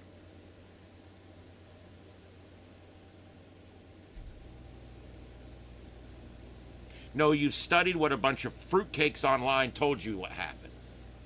You haven't actually physically studied anything. Everything you say or have or do, there's no actual video, there's no actual proof, there's no actual anything other than what a certain small group of people say. And those are your conspiracy theorists. And they're the same ones that'll tell you we didn't go to the moon in 1969. And they're the same ones that'll tell you all these other big conspiracies too. That Malaysian airliner, yeah, it's sitting in a hangar somewhere in Iraq. Yeah. I love these conspiracies. They're fun. But they get old after a while.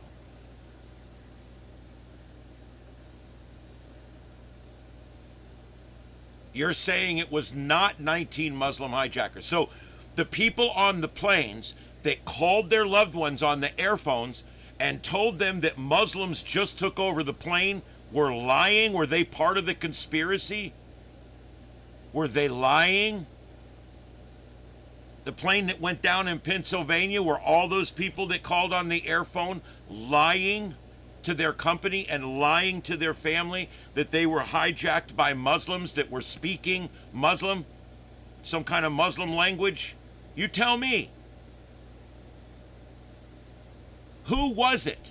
Who do you think did it? Was it George W. Bush? He brought them down.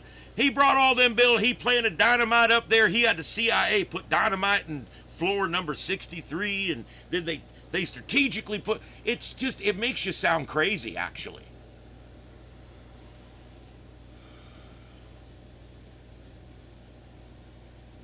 So yeah, so do you think it was the you think that it was not 19 Muslim hijackers?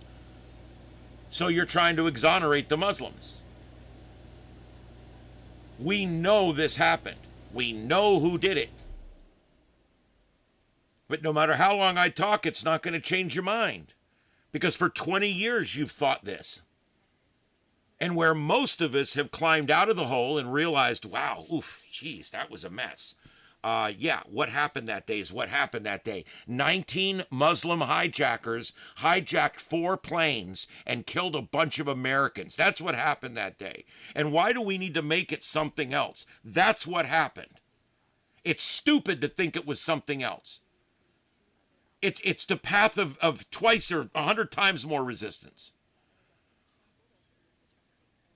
When all other possibilities have been eliminated, whatever presents itself as the primary storyline is usually exactly what happened. And this is a case of that right here. When you're studying science, you're always going to get false positives. You're always going to get artifact. You're always going to get things that mess up what you're doing. But the science prevails at the end because it's the preponderance of the entire thing and not just one or two or three little things.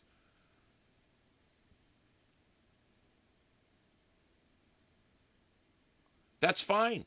You came here. I didn't go to your house. You came here. You're visiting me right now. All right? And you're welcome here, and your opinion is welcome here. All right? I think you're wrong. I think you're wrong. And I'm a retired fire chief with a degree. And I studied and taught building construction for the fire service. And I feel that not only have I studied it intently, not only was I obsessed with it for a while, it's a hole I went down and crawled out of. And so I'm very familiar. I've watched these things. I've watched them. And what they always tell you with these numbers of thousands of this and hundreds of that, there's never any proof of any of it. And what you end up with is the only proof that's really out there is the proof of what happened that day. 19 people of the Muslim faith came here and committed an act of terror on our soil. And I don't know why you would want to think it's something else. The fact that you would even think that our government would do this to us, or that it was an insurance scam. I mean, it's very short-sighted.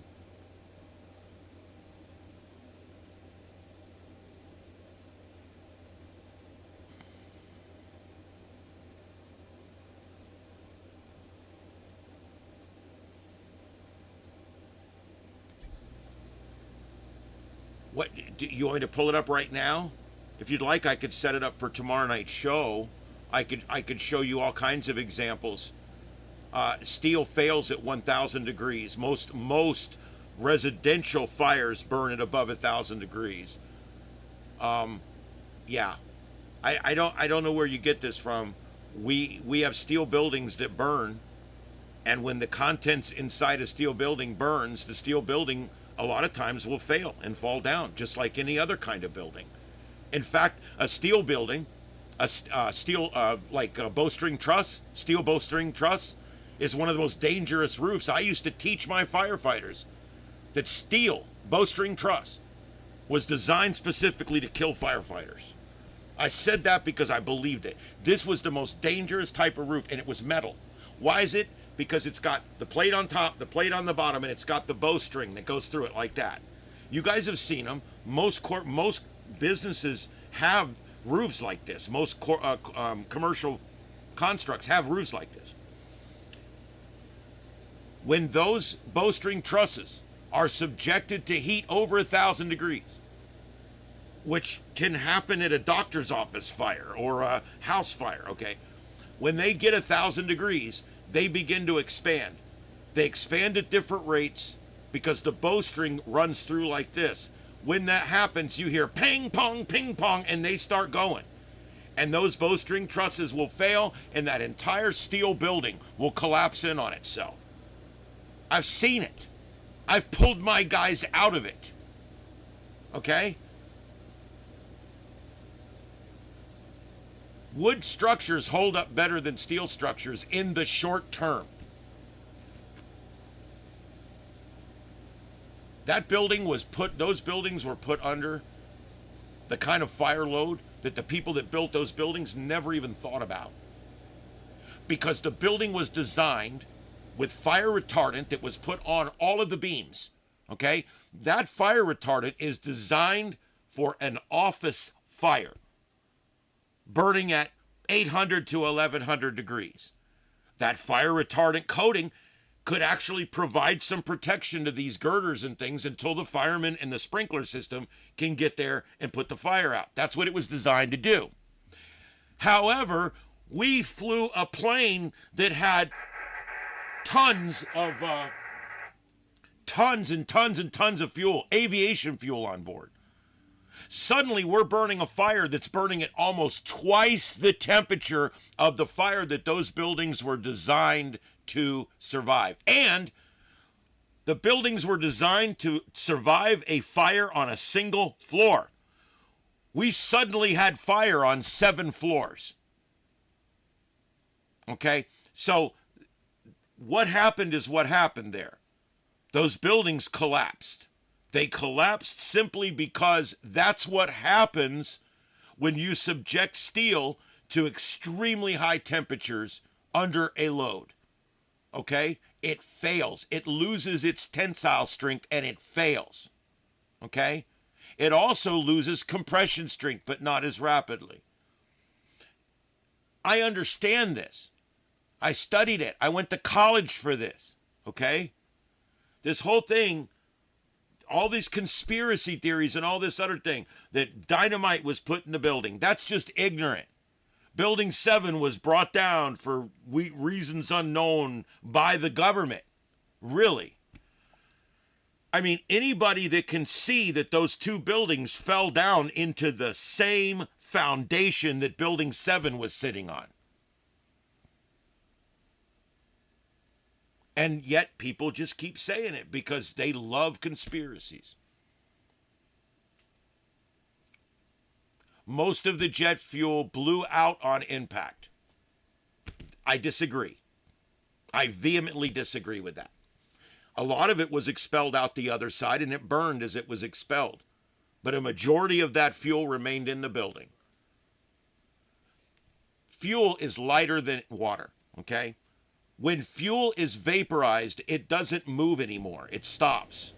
It now only moves on the winds. So there was no inertia that was carrying all that fuel out the other side of the building. The moment those tanks ruptured, that fuel went everywhere and coated everything. So to say that the fuel flew out the other side and there wasn't that much fuel, ridiculous. It's ridiculous. What? I mean, my God, look at what happened. Or did George Bush blow him up? He had one of them things like they have on the cartoons. He pushed the big thing down and the building blew up. Oh my God, definitely.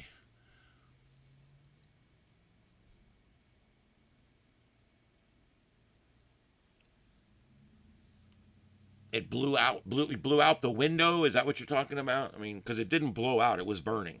So I guess you mean blow out the window. That didn't happen.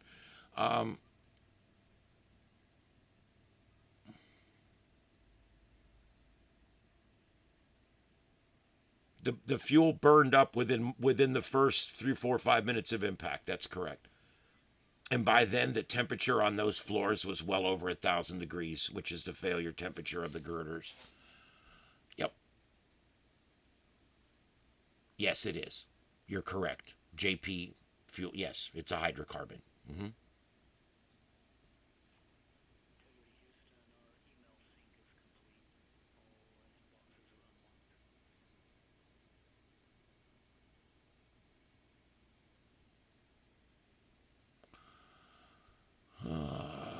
My prediction, if you want to write it down, my prediction is that the conspiracy theorists that believe that 9/11 was not done by 19 Muslims will continue to do what they're doing right now, which is to troll me, basically.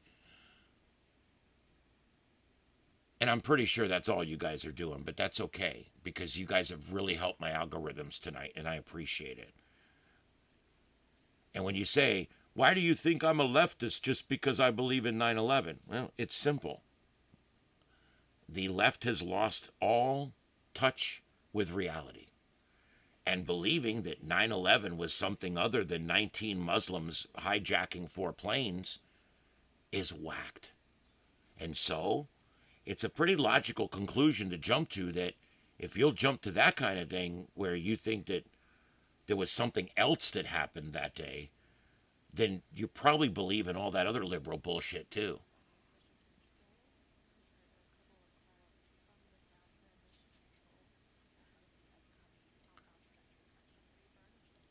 Did you expect to find the truth in here? Did you think I was one of your conspiracy nuts? I believe in conspiracies. I believe in a bunch of them. I could come up with a whole list if you want. But 9/11 and the moon landing are not, those two are non conspiracy. They're what happened. There was conspiracies,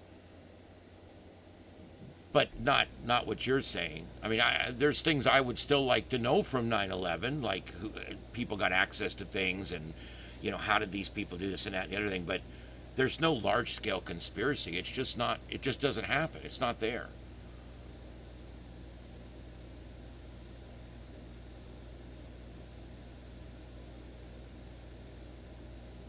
Yes, where do we go when we die? That's another good one.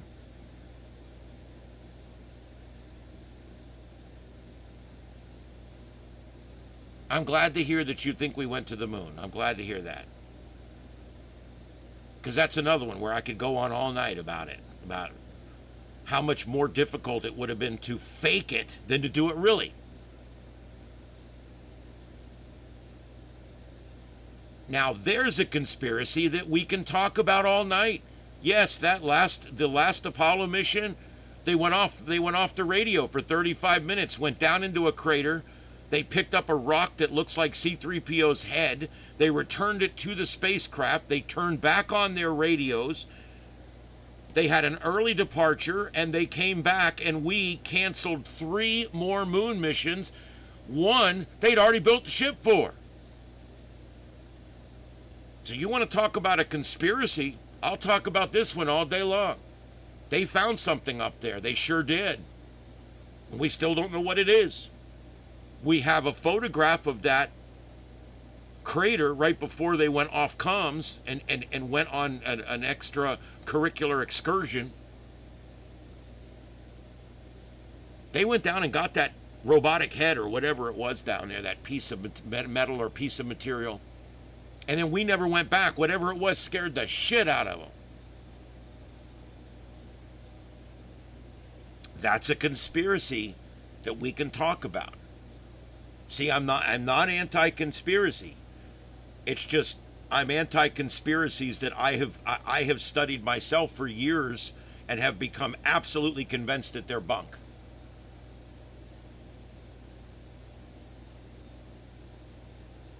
I've already done all that, Scott. I don't think you heard me earlier. I was where you are right now. I used to think it was a conspiracy. I did. I started thinking it. And then I would talk to people about it, and we would go through all the different facts, and I would be sitting there and I'm like, but that is how buildings collapse, when you collapse on a certain floor and then everything above it comes down and it begins that's how it works. What about building 7? Yeah, building 7, it was on the same foundation. It was cracking and creaking all day. They had evacuated it hours earlier. I mean, finally what I realized is, you know what? This isn't a conspiracy. 19 Muslims hijacked 4 planes. Because no one could answer questions like, if that was a missile, where's the plane?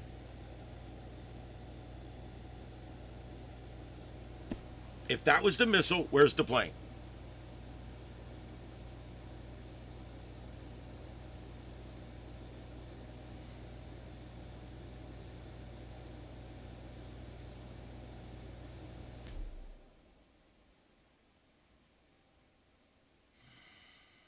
Yeah, there you go. You know, there's also other ones out there that are totally whacked and stupid, like flat earthers. I think flat earthers have a mental problem. Because I can literally prove the earth is round with equipment I own. I know that sounds crazy. But I can actually go and take a laser beam and shoot a laser beam 1 mile down the road, and I can prove that the earth comes up in between. I can show that. Number 2, I can use radio propagation and show that the earth is round. If the earth was not round, VHF communications would go for hundreds of miles and we couldn't use them. That literally, flat earth people are literally ignorant on purpose. We've got billions of photographs of this planet from space, from every single aircraft. And you know what they'll tell you? It's all a conspiracy. It's all from the very first days of satellite photography in 1974. This has all been bullshit. It's all fake.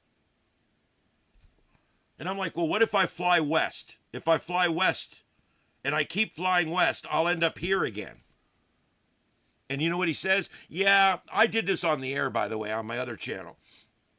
We had a flat earther that wanted to debate me, and I did 20 minutes with him. And he tells me, well, if you fly east, what happens is the plane's compass actually brings you back around, and you'll just end up back around on the... I'm like, that doesn't even make sense, dude. It doesn't even make sense. Number two, every planet that we've ever seen, every sun, every moon, they're all spherical, except ours is flat. Does that make any sense? This is the kind of shit I just don't get. When you can debunk, like I do with 9/11, when you can sit there and reason through and debunk every one of these as being something that's not a deal changer, then it's not. It's just not a conspiracy theory. And this is how I do it. I go through these things. There was a time where it perked up my ears. I'm like, flat earth, what's that all about? And I actually read a book on it. I read a book from an accomplished author that believes that the earth is flat. He's ignorant, but he's selling books. And that's the day I started realizing that you've got people making money off conspiracies, you've got people getting attention off conspiracies, and then you've got a lot of people like you folks that have been sold a bill of goods and believe it now. Yes, 12 miles to the horizon, the earth is round. That's truth. That's truth. I go my 40-foot tower, I can go out about 30, 40 miles, and if I'm talking to another tower, and I'm okay. But any more than that, the earth comes up. Another one that gets you. You can go to Lake Okeechobee. You can do it in any of the Great Lakes as well. Go to Lake Okeechobee, look across. All you see is horizon. You don't see any land. Now, you get a very, very, very powerful refractor telescope, and you look out across the lake. You will see nothing but water and horizon. Why? That refractor telescope is plenty strong enough to see the land on the other side. Why can't I see it? Because the water come up between the camera and the land you're trying to look at. There's actually water between you and the other side of the lake.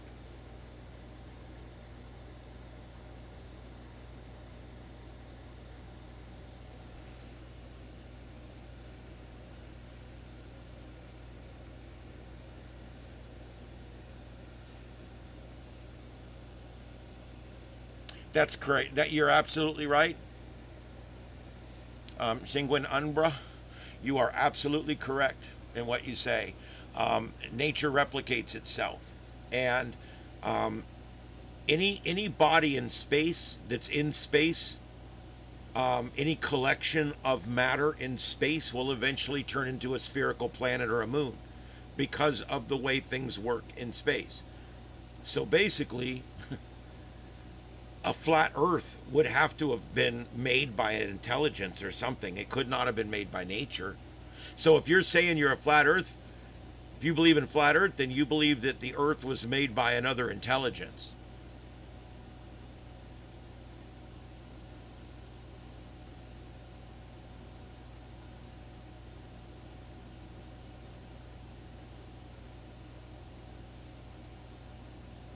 Beyond the ice wall. They're like, yeah, that's why Antarctica is actually all the way around. And that's why there's very little ice on the top pole, which, by the way, the ice is growing up there again. And there's very little, and there's a lot of ice on the bottom. And they explain that because the North Pole is actually in the center of the disk. And the South Pole, the Antarctica, is actually a wall of ice that holds us in so we don't fall off the edge like Christopher Columbus.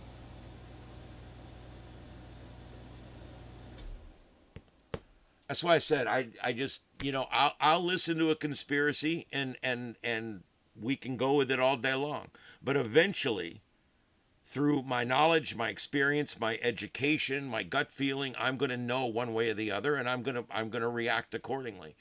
And again, 9/11, the moon landing, these are all ones that I'm sure are absolutely the way that we believe they went down. It is what it is. All right, guys, that's my 2 hours. Is there anything else you guys would like me to discuss? I would be glad to talk about it. My numbers are a little down tonight, probably because I was out last night. Boy, one day in YouTube, man, it hurts your algorithms. It's crazy. Last night, I don't know what happened. I went on, and it just kept going boop boop boop boop boop boop boop boop boop boop boop boop boop, like I was unplugging and plugging in hundreds of things. And I don't know why it was doing it. I couldn't get it to stop. I tried restarting the entire system, and then I couldn't even get it back online again. So I give up. And then I shut it down, got up this morning, turned it on, and I can't get it to do it again. But I went ahead and I cleaned out the power bar here that's been sitting here for a while. I went ahead and cleaned it all out and changed everything around and put everything in different spots, and it seems to have fixed the problem for right now. So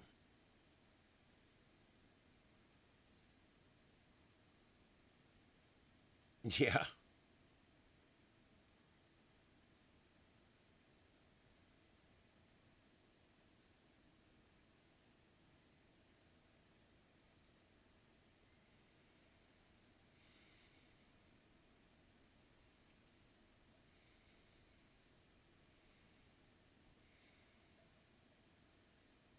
Hydrocarbons have rights too. Yeah, I watched a show. I don't take a lot of TV, as you guys know. I'm a Star Trekkie. I like Stargate. I liked Battlestar Galactica, the second one and the first one. But I don't watch a lot of TV. Other than those, I really don't. So an ad popped up for this show called The Rig. And it is a Scottish-made show about an oil rig, and paranormal things happen to the oil rig. And I saw it. I liked it. I immediately really liked the captain that was there, the manager of the place, and I immediately started liking a lot of the characters that are in it, and it was really good. And I watched it, and I'm like, oh wow, there's 10 episodes, and then there's a second season of 10 episodes, and then they haven't decided whether they're going to do a third yet. Okay, so I knew going in it was 20 episodes, and it might not end exactly right because we may still get another season. So I'm watching this show, and I really like the cast. I'm noticing it's woke. It's woke. This guy's gay. This woman's lesbian. You can always tell it's a Hollywood production because the LGBTQIA2S+ is at about 60-40 ratio, where in real life it's about 90-10 ratio. And so what ends up happening is right off the bat I start feeling, well, this is a little woke, but I can handle it. It's a good show. I like the cast. And some weird paranormal stuff was happening and everything, and I kind of got lost in it. And it was good. I binged it. And then we get towards the end of the season, and it all comes out. This alien or whatever it is that's attacking them from the sea surface below, it's all happening because the evil oil company that they work for has been trying to expand their oil and doing things that are bad for the planet, and it turns out this is the planet trying to get them back. And it just went downhill from there. The second season was garbage. The writing turned to shit in the second season. It became more woke. It became all about global warming and how the oil companies are all evil sons of bitches, and it was just crazy. Yeah, good night, Scott. Yeah, I don't get mad at people over their opinions. As a matter of fact, you know, there's certainly reasons out there to have your opinion. I just don't have it. That's all. But thanks for coming in, and I hope to get you back. It was a green scam propaganda, unfortunately. So much of TV now is this. If you guys are members, check out that clip I put up yesterday of Trey Radle's show I said some stuff on there that's pretty bad. I can't believe I didn't get in trouble. Well, the week's still young. We'll see. But I referred to lesbian scissoring on the radio. I don't think I had ever done that before. But yeah, it's a funny ass segment where we talk about, it's not just Star Trek, it's Star Wars, it's Doctor Who. They have ruined Star Wars. They tried to do all these new things with Star Wars, and apparently it's just as bad as Starfleet Academy. Apparently it's woke, it's Discovery all over again. Well, anyway, they did the same thing with Doctor Who. Talked to a buddy of mine a few weeks ago. He's a big Who guy. I talked to him. I said, what's going on? He's like, man, they have ruined Doctor Who. At first it was a female Doctor Who, then a lesbian Doctor Who. Now it's a gay Doctor Who that kisses all the guys. And I'm like, oh, come on. He goes, no, they keep changing it up. It's always somebody else. And every show now has to do with, there's always some kind of built-in gay romance now in every show. I'm like, man, I hate when they do that. And guess what? Trey Radel told me. He's a Marvel guy. He says Marvel's done the same thing. Marvel's just down the freaking deep end, right down the hole. And so there you go. What you end up with is woke television. What you end up with is Alex Kurtzman's Star Trek, unfortunately. And it's pretty bad.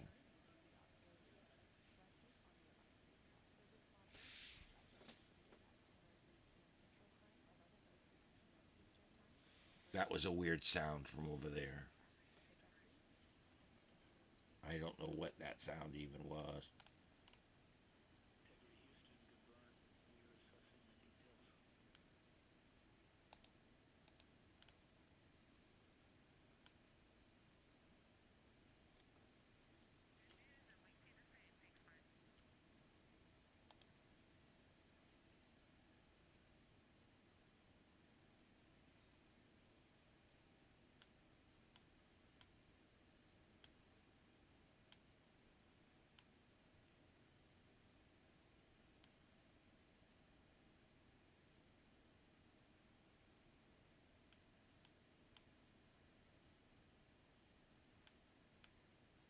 Anyway, the point is I'm pretty disgusted by it all, and I don't know what's going to end up going on with our programs. We just got word today, the entire viewership, not one episode, the entire viewership, counting each episode separately. So in other words, if you watch 10, you would count as 10 viewers. If you watched all 10, they counted each one, how many people watched. And remember, we're on streaming, so we know exactly. It's not like the old days with the Nielsen box and shit. Now we know exactly how many people watched. The entire audience of that show.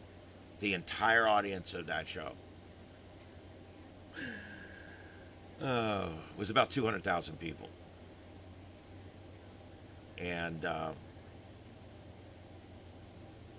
40,000 per episode. 200,000 people. Guys, I get 125,000 people that listen to my radio show every day. That's our Nielsen ratings. So, wow. That's incredible. To give you some examples, Fox News gets 7 million viewers during prime time each night. We're talking 200,000 people. And they spent $100 million or some crazy number. They spent 10 million to 20 million per episode. The numbers are nuts. Nuts.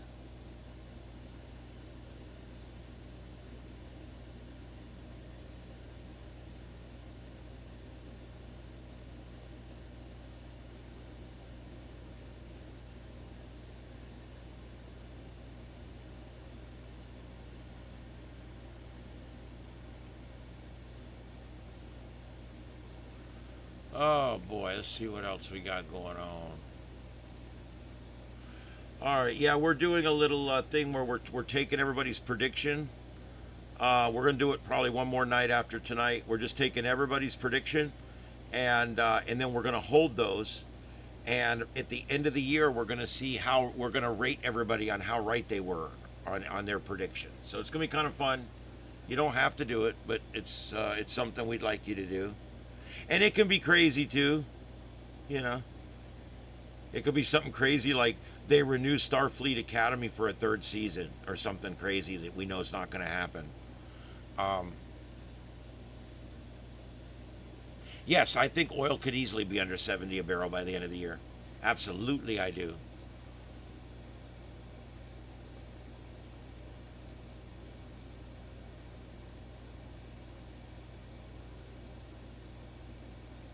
All right.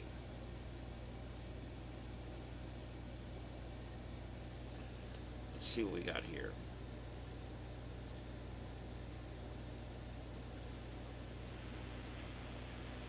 And then clear it, and then back to message 30505 and try again. Copy that. Just so you know, I did all time previously, but I didn't do the cookies and other data, so that's new. So I'll try that. Well, I just did it, and I'll see what happens. By the way, notice you can see the spacecraft and the moon. That is a proper representation, meaning that that's what they're seeing right now. They're flying towards the moon, and they're watching it get larger in the window right now. Checking.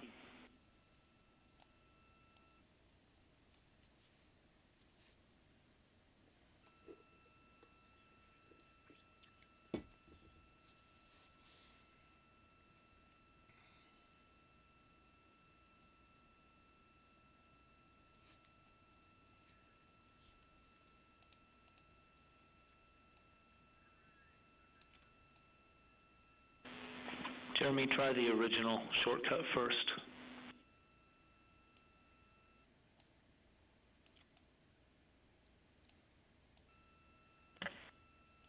Didn't work. We got the Portland Frog out there. We've got 1, 2, 3, 4, 5, 6, 7 protesters. We have a ninja bisexual. We have a lady that dressed up like Betsy Ross. And then we have the Portland Frog. And who else do we have out there? What else do we got going on out there? 7 people in the entire nation of billions of people, millions of people, whatever. 7 people showed up today to protest ICE. Checking the 2 one-note actions, and they're both good on this PC. You guys tell me, do you think, are they protesting no ICE? ICE is bad? You know, they like their tea warm, whatever. Or do you think maybe they're protesting, they want to be able to, you know, unalive their baby in the womb? Maybe the vagina hats are out. Maybe they're protesting for, you know, homeless people. Maybe they're protesting for the King Maduro. Maybe they're anti-king, protesting against the perceived king. Maybe they're pro-Ayatollah Khomeini. Maybe they are for Cuba and the dictator there. There's so many things that they protest. Oh my God, this guy's coming out of the frog's chest. I saw that on Aliens. Oh man, that's terrible. Oh, that guy's coming right out of that frog's chest. That usually kills the frog.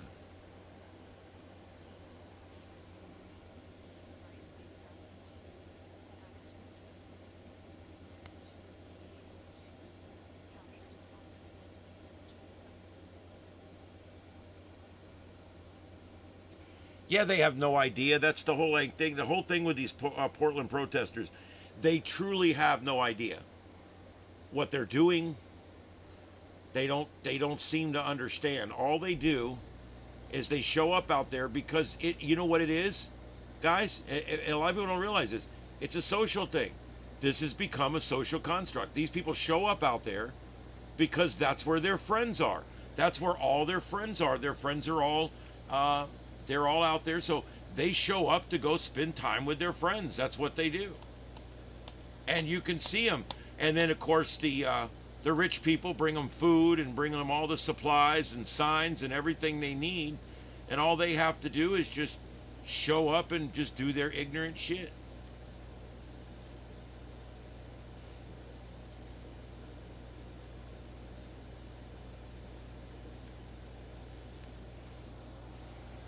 Okay, so here we go. We got the ninja is wearing, or the ninja has a bisexual flag, and he also has an everybody but straight white men flag.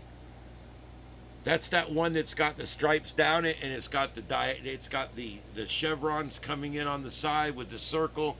That flag means I support everybody on this entire planet except straight white men.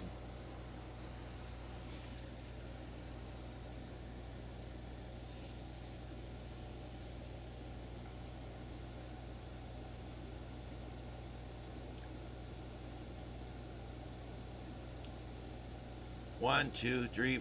What? The one guy's wearing an LGBTQIA2S plus vest of some kind.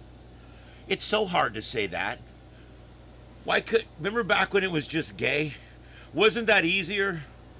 I mean, why? It's so hard now to say LGBTQIA2S plus.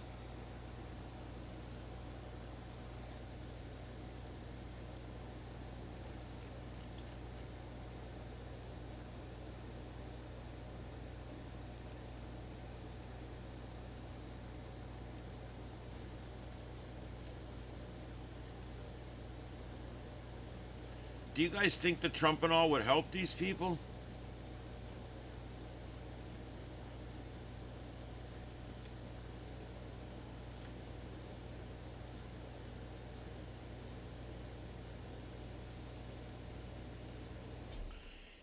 I think it might. I don't know. But hey, if you think it'll work, let's tell them all about it. Ladies and gentlemen, what you should really do is try Trump and all. It's an amazing medication that will help you with the Trump derangement syndrome that you're experiencing right now. Trump and all, an amazing medication to fight the derangement that comes when people, when they inexplicably hate a bad orange man, or at least they think he's a bad orange man. Anyway. And then also you can try extra MAGA strength Trump and all. It works really great, but it triple the strength. It'll really tune your ass up really good. And then we've got fast acting Trump and all suppositories. We find that the best way to deal with an asshole is through the asshole. So try putting one of these up your bung pipe and see if that might help the situation a little bit. Warning. Within 5 minutes of putting this medication in there, you're going to want to wave a flag upside up. I'm telling you, it's great. And butthurt cream. Next time you lose an election, make sure you go to your medicine cabinet and get you some original Trump and all butthurt cream from the makers of Trump and all. This butthurt cream will soothe the fire that's raging between your crotch. There you go. And Trump and all PM, get some quality sleep, wake up pissing red, white, and blue, love your country again, and wake up being a patriot with Trump PM from the makers of Trump and all. And Trump drops, because if you can't see the truth, you won't know the truth. These Trump drops will stop the deranged things that you're seeing both day and night. And then we also have Trump Zempic, Trump Prozac.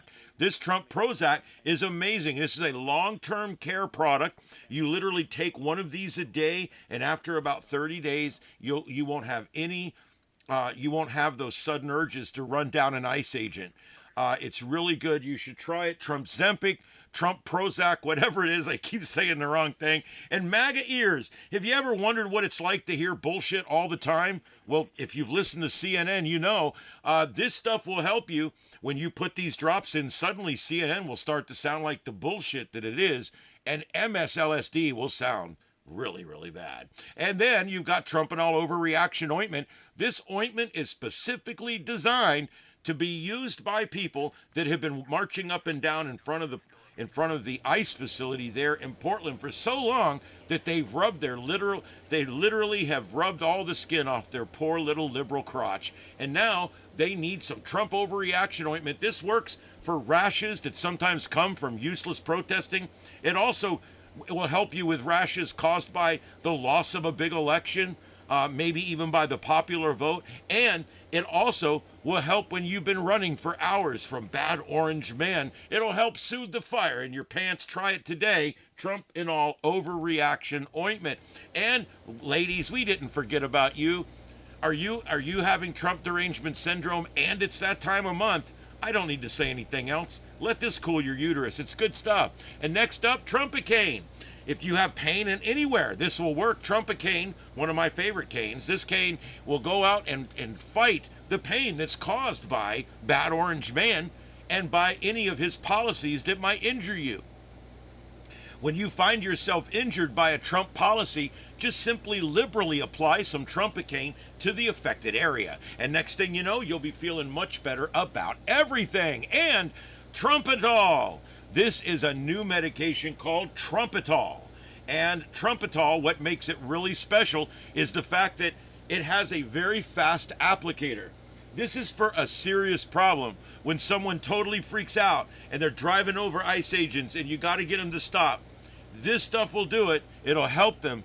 You just jam it in their leg and next thing you know, they'll calm down, they'll chill out, and everybody will, and all the ICE agents will be okay. And if you're by yourself and you have an attack, we now sell Trumpetol in a special self-applicating device that you can jam into your own leg if you need to, because you're going crazy and you're trying to run down a police officer. And so this will help you hopefully with your Trump derangement syndrome by the makers of Trumpetol.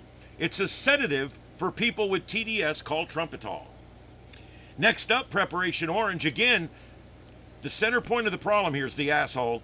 And so this will help. You put just liberally thumb a little bit of this orange cream right up in your turd pipe. And next thing you know, you're going to be all set to go. It's going to make you feel better about your country and better about the next crap you're going to take. So there you go.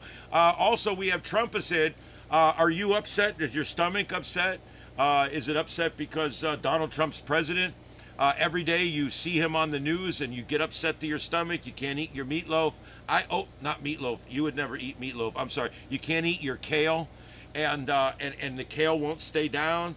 Maybe all that hummus that you ate won't stay down. Okay, all that vegan food won't stay down. Try some Trumpicid.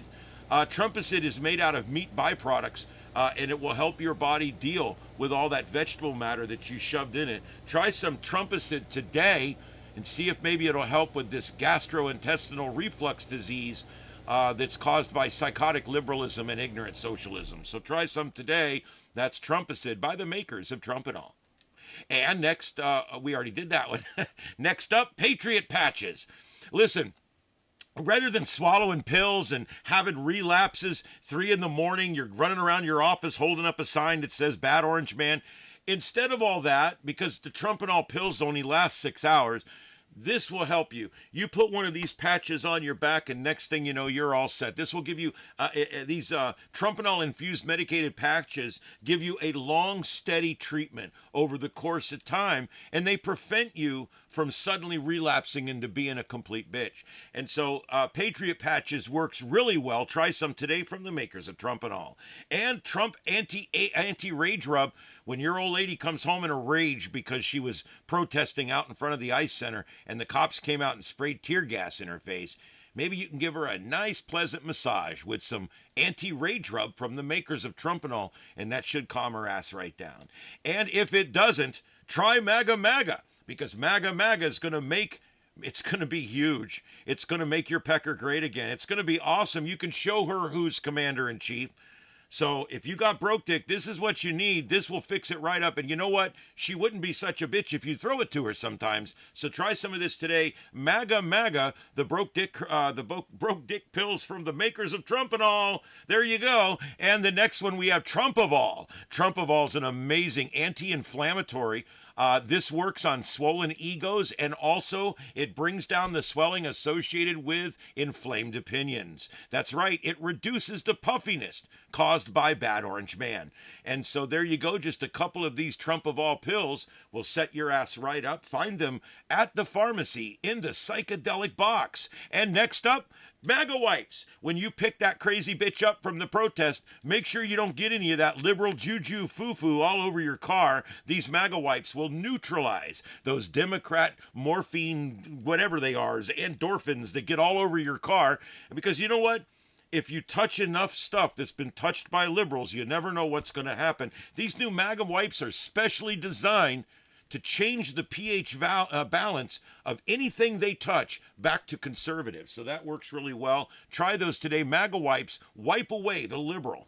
And next up, Trumpalax. Hey, are you having a problem shitting? Are you having a problem because Donald Trump's president and now you haven't had a bowel movement in 2 years? Are you having issues? Well, next time you're having issues, pull out and eat one of these bitches here, and they'll take you right into a situation where you're not going to have that problem anymore. You're going to be feeling good about yourself, and you're going to feel good about your country, and you're also going to feel good about your next bowel movement. So this is an amazing product. It's a laxative for when TDS has you all backed up with bitterness. It's Trumpalax from the makers of Trumpanol. Try some today. And then LibBlock. This is such an important medication because the last thing you want to do is have a bunch of liberals running around with your last name. So this product here will prevent that. When you're going out with some crazy bitch and you don't know what party she's in, make sure you grab some LibBlock and bring it with you in your wallet, because the last thing, again, that you want is a bunch of liberals running around with your last name and paying her money for the next 18 years. Forget about it. You can protect yourself today with LibBlock. LibBlock has a special spermicidal lotion that's permeated into the condom that allows liberal sperm to die while it's on the way. And so it works really good. I just screwed that up, but you know what I mean. Anyway, okay, and the next one, Trumpium. What's Trumpium? Well, it's a mood stabilizer. The Trumpium mood stabilizer here, by taking this over a prolonged period of time, you can actually stabilize your mood into a more conservative, reasonable, honest attitude and not go off half-cocked and do crazy shit like show up in Portland, Oregon with a vagina hat on your head. And so this is some really good stuff. It's called Trumpium. It's for long-term care of truly deranged socialist individuals. It is Trumpium mood stabilizer from the makers of Trumpanol. And next, MAGA tugging cream. Yep, she went to protest and you're stuck home again all by yourself. And you know what? We want to prevent friction injuries, and we've come out with a new medication here that's going to help you when you got to pound it out. That's what I'm talking about. It's the MAGA tugging cream from the makers of Trumpanol for spanking your commander-in-chief. This stuff's really good. It cuts down 80% on friction-related injuries. So next time she goes to the thing, you do what you got to do. MAGA tugging cream. Get some today. And Trumpicillin. Trumpicillin is amazing. We found out that liberalism is actually a viral disease. Trumpicillin is an amazing medication that was just formulated in the last year, and it actually goes into your bloodstream and hunts down liberal cells within your bloodstream, and it kills them. It's amazing. Trumpicillin for the treatment of Trump derangement syndrome, because hatred isn't a lifestyle. No, it's a terrible health condition, and you can treat it with Trumpicillin. It's for the cure of chronic Trump-induced hypertension and also keyboard smashing caused by bad leftist juju. So try some today. That's Trumpicillin by the makers of Trumpanol. And the MAGA Meltdown THC-infused Trumpanol gummy bears. That's right, Trumpanol gummy bears. You take one of these and you're going to be all set, because you're going to be high and conservative. There's nothing wrong with that combination, ladies and gentlemen. These are amazing. Next time you're driving down the road and you see an ICE agent over on the shoulder, just grab one of these out of the glove box and chew it up and put it under your tongue, and hopefully it'll work in time and you won't try to run nobody over. Try it now. It's MAGA Meltdown THC-infused Trumpanol gummy bears. Try some today for sudden attacks of Trump derangement syndrome. And if you don't like the weird flavor of the green ones, we've got the new Freedom flavor. That's right, MAGA Meltdown in the new Freedom flavor. THC plus Trumpanol infused gummy bears for sudden attacks of Trump derangement syndrome. Get them today and get them in a flavor you love. This is called Successful Orange. That's right, great flavor. All right, and next, Trump-ons. You've heard of tampons. These are Trump-ons. You'll never be this dry again. I'm telling you, Trump-ons are amazing. They'll absorb everything, even your liberalism. They're awesome. You just put one of these up in there and let it do its work. That's right. From the makers of Trumpanol. Also, these Trump-ons are now certified and being put in bathrooms all over Minnesota. So next time you're in a men's room in Minnesota, don't just look for tampons, look for Trump-ons. That's right, Trump-ons, wherever tampons are sold, even in men's rooms in Minnesota. And Trumpadrine. This is some amazing stuff. It's an adrenaline blocker. Next time you have violent reactions, next time you want to go smash the windows out of an ice building, next time you want to block the highway because you hate your life, well then get some Trumpadrine. This adrenaline blocker will help calm your heart-pounding fury during rallies and events where you can't keep control. It could make you suddenly patriotic, though. Be careful taking this. It'll change your life. That's right, Trumpadrine, the adrenaline blocker from the amazing makers of Trumpanol. And here's my favorite. Yes, you are correct, sir. This is my favorite one. Trump Zempic from the makers of Trumpanol. There's no sense in being fat and liberal, right? I mean, this is awesome. Weight loss medication that also makes you a patriot. That's right. So, you know, what we have today, don't worry about that. Tomorrow, that's right, a very nice looking conservative. I'm telling you, get some today. The Trump Zempic, the weight loss medication from the makers of Trumpanol. Get some of this today. And caution, you know, you get that weight loss, get that weight off, and stop going to these stupid things and stop with the blue hair and all the bullshit, and you'll start getting laid. I'm telling you, try it. It's good stuff. Trump Zempic from the makers of Trumpanol. And Trumpaquil. This is an amazing Trumpaquil. The nighttime bitching, complaining I always screw this up. It's the nighttime bitching, complaining, protesting, hating stupid head fever so you can rest medicine. That's right. It's Trumpaquil. I love this one too. I made myself laugh with this one. It's Trumpaquil from the makers of Trumpanol. If you're sick and you got a cold due to Bad Orange Man, no worries. We have a medication for you. It's Trumpaquil. Get some today wherever cold medicines are sold. And finally, we did it. We've got our own microbrew. It's called Landslide Lager. It crushes the competition by a blowout. And it's Trumpanol-infused alcoholic beverage. So in other words, get back to reality while getting shit-faced. It's an amazing product, Landslide Lager, from the makers of Trumpanol. Get some today. It's best when it's cold. And finally, we have made Trumpanol Go Kits because it's important to save people that we love, or maybe people we don't love. But anyway, just grab this kit and take it with you wherever you go. Make sure it's under your seat. And that way, if there's a sudden outbreak with one of your family members, say your 17-year-old daughter suddenly jumps out of the back seat of your car and goes and attacks an ICE agent on the side of the road, no problem. We can deal with this. It's not a big deal. Grab this pack, grab this out, boom, you're all set to go. And let's say you're doing rallies or a big van. Maybe you're a union, and maybe you're bringing all your teacher union people out there or something. It might be good to have a little more on hand. So we've got the super bus version of the Trumpanol pack. This has everything you need in there to make sure that you make it to the rally and that you make it home from the rally without being arrested for attempted murder of a police officer. So there you go. That's the Trumpanol Super Box. And then if you're a conservative, and you're going to go behind enemy lines, we definitely recommend the Trumpanol Emergency Med Kit Backpack from the makers of Trumpanol. This special backpack has everything inside that you could possibly need to rescue friends and people that aren't friends from being horrible, horrible liberal bitches. And so just take this with you, break it out, and see if you can help some of these people get back to reality with the amazing products from Trumpanol. Try it today. That's the Trumpanol Super Med Kit Backpack. Try it today if you're going behind enemy lines.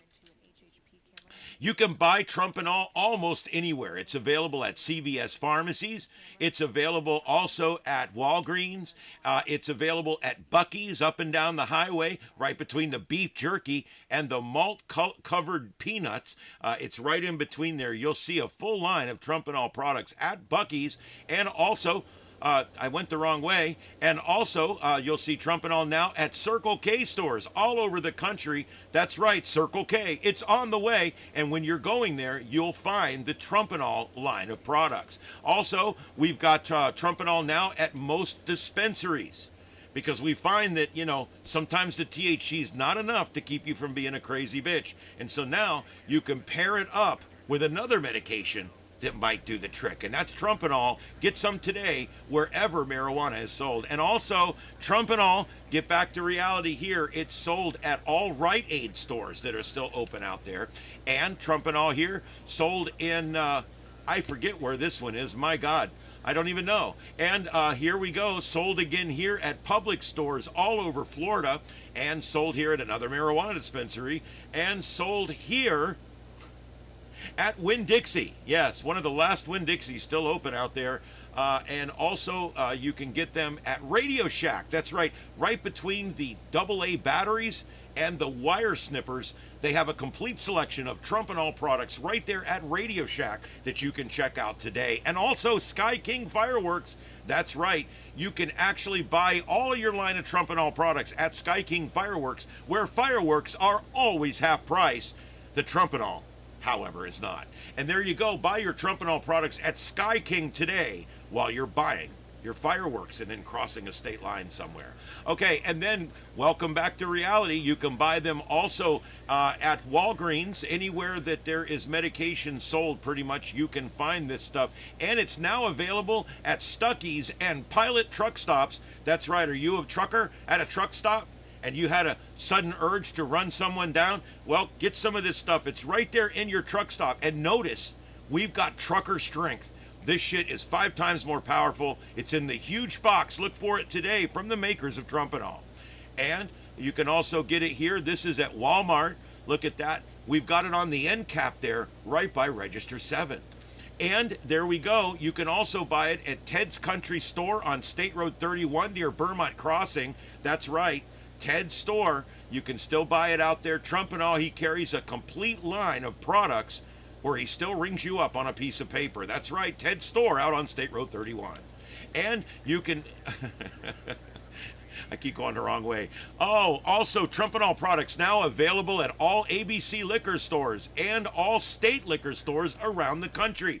So now, when you're buying some whiskey to put away your sorrows, you can buy some Trumpanol and put away your liberalism all at the same time. It's an amazing thing you can do now at ABC Liquors all over the country. Get your Trumpanol there now. And there we go. Look at this. Trumpanol. Where else can we find it? At the Hamfest. That's right. We put a booth at the Hamfest. We found out there's a lot of ham radio guys out there that are stupid libs. And so we put this at the Hamfest, and it went so well that we went to the cosplay. And we went to the cosplay festival. What was it? Comic-Con. There we're at Comic-Con. And we all dressed up as the crazy Trumpanol lady. Isn't that awesome? I thought that was so fun. We had a great time there. You can see that wizard there. He was a liberal. He bought all kinds of products, and I'm sure he's feeling much better today.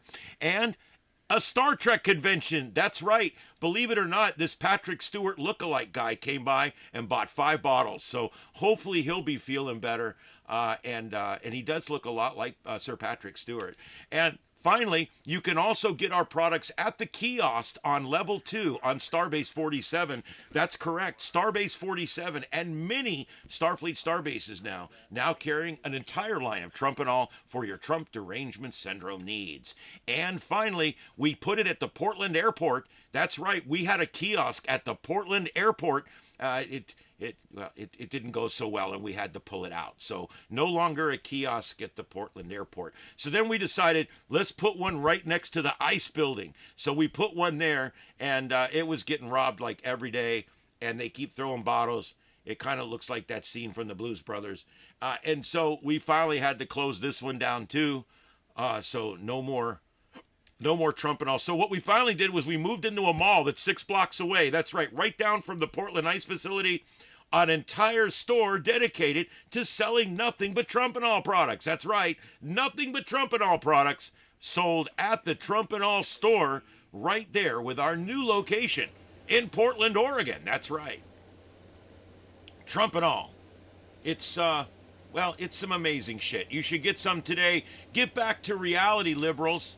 Nobody likes you when you're like this. So let's get your ass back to reality with Trump and all. Trump and all.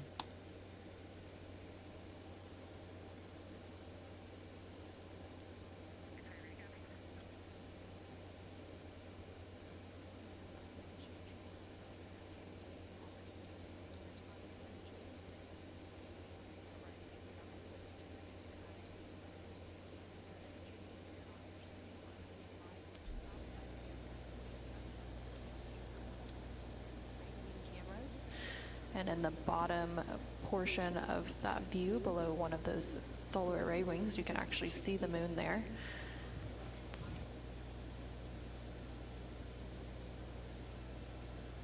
Later today, the Orion spacecraft and its crew will reach another important milestone when it enters the lunar sphere of influence, which is when the gravitational forces of the moon will be stronger than that of Earth.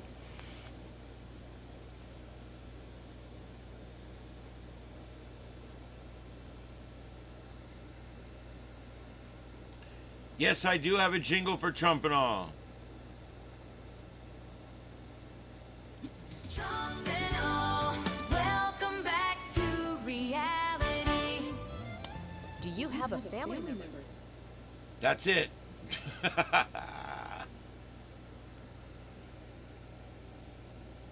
Yeah, I've actually got a whole ad for it. I'll just play the whole ad. Trump and all, welcome back to reality. Do you have a family member that has gone off the deep end?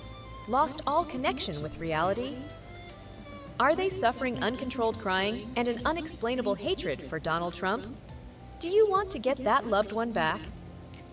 Introducing MAGA Strength Trumpanol, a medication specifically formulated to treat the symptoms of Trump derangement syndrome. It reverses the debilitating effects of TDS and brings normalcy and reason back into focus. Get your loved one back today with Trumpanol.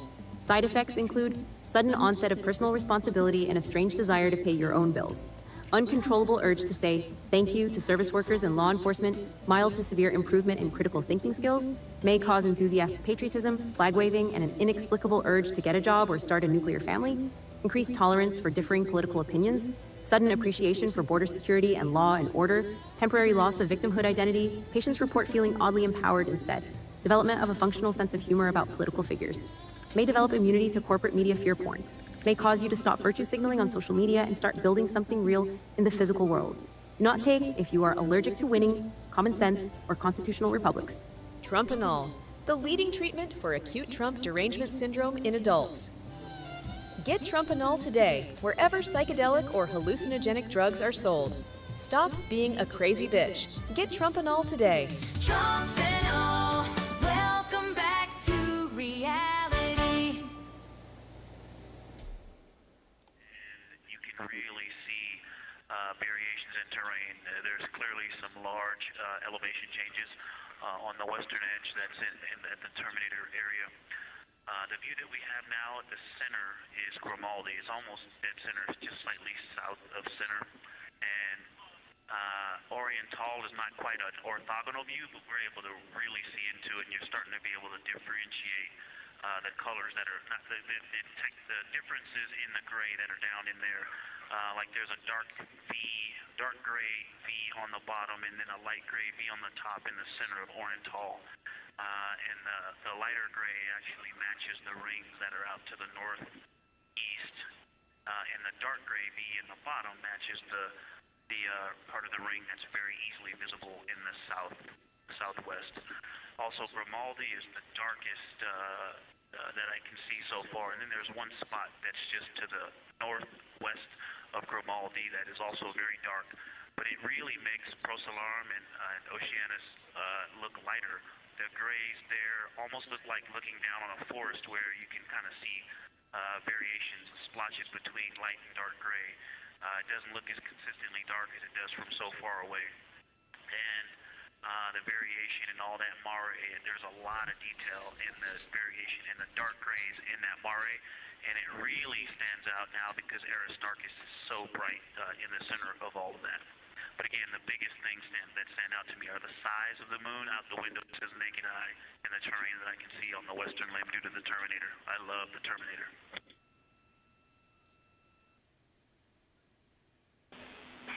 That's awesome, Victor. Really good description. It's easy to imagine what you're looking at. Thank you for that.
All right, let's see what we got here.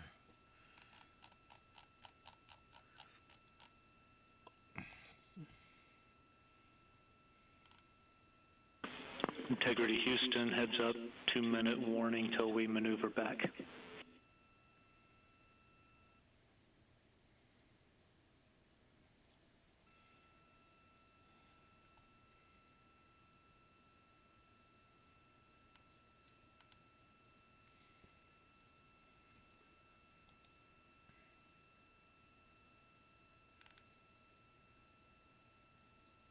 My Lord. Baby among 3 dead in holiday horror as Easter egg hunt turns deadly. An 18-year-old woman This is Artemis Mission also Control. We just heard some communication there between NASA astronauts. Also sustained serious injuries and was rushed to the hospital in a helicopter. The 3 people were killed, including a 10-month-old girl, after high winds toppled a tree in Germany during an Easter egg hunt on Sunday morning, according to authorities. Around 50 people from a nearby residential facility for new mothers, pregnant women, and children were attending an egg hunt in a wooded area near the town of Skateboards at about 11 a.m. when a 100-foot tree fell on top of them, according to police. 4 people became pinned under the tree. 3 of them died. First responders arrived at the scene and began treating a 21-year-old woman and a 16-year-old girl, but both of them died. The woman's 10-month-old daughter also died at the hospital. An 18-year-old woman sustained serious injuries and was rushed to the hospital. Jesus.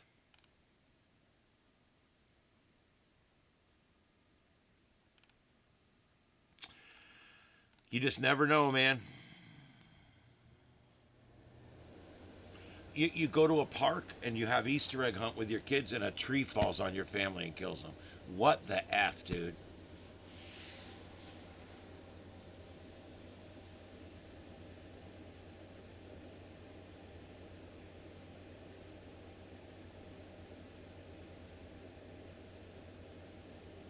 I haven't heard anything about this, Merlin. I use AI every day for just about everything I do, and it's working great. Gets better every day. I love it. I love it. It makes this channel possible. There's no way my life would have enough hours in the day to do what I do on this channel if it wasn't for AI. And of course, my graphics would be shit. You know, it's just a lot of things I do with AI. I make videos, I do it all. I love it.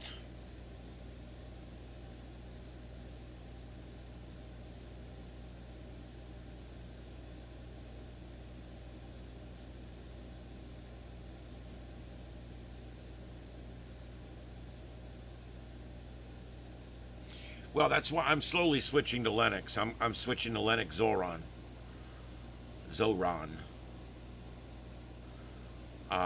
The reason is because I don't trust that Windows is not trying to. Windows, after your system is so old, will start sending down commands that makes your system not work well. Apple's been caught doing it. Windows has been caught doing it. They all do it.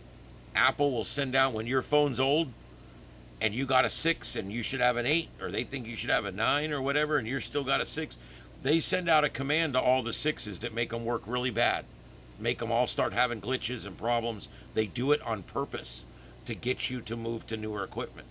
They do the same thing with computers. When they come out and say half the computers are ineligible to go to Windows 11, that's how Windows helps the manufacturers. Then the manufacturers, they have to get rid of all their stuff that's not 11 or upgrade it to 11. That's how they help Windows. It's all a big deal. It's the way they do it. And I hate it. I'm not playing it no more.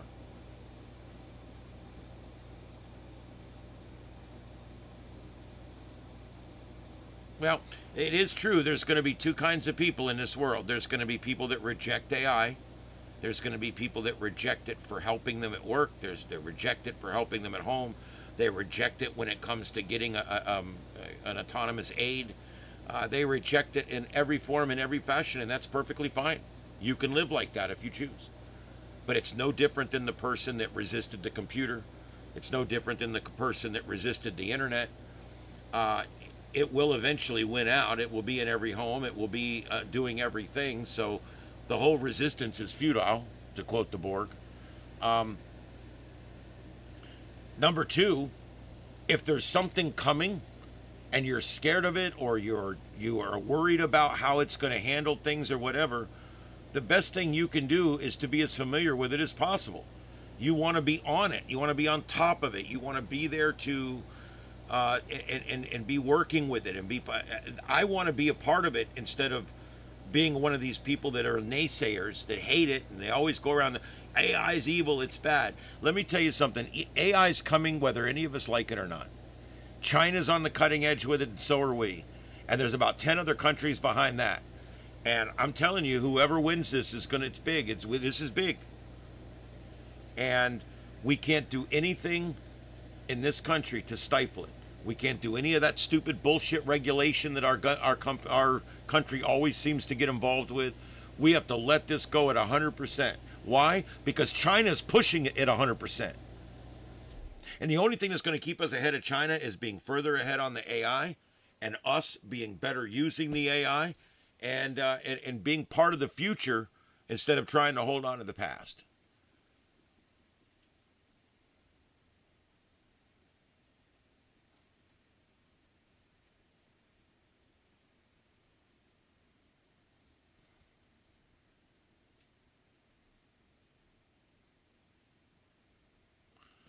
Yeah, Umber, I completely agree with you. I mean, but technology is what does it. Technology is what's going to cure our diseases, and this new technology is what's going to make everything in this world better for us. Isn't that right, Mommy? Isn't that right? You okay? She's so getting very healthy again after that bout. She almost died a while back. She got really sick. And she's actually, in the last week or two, she's rallied. And now she's put all that weight back on. She's thick again. So she's going to be around a while. Yeah, that's right.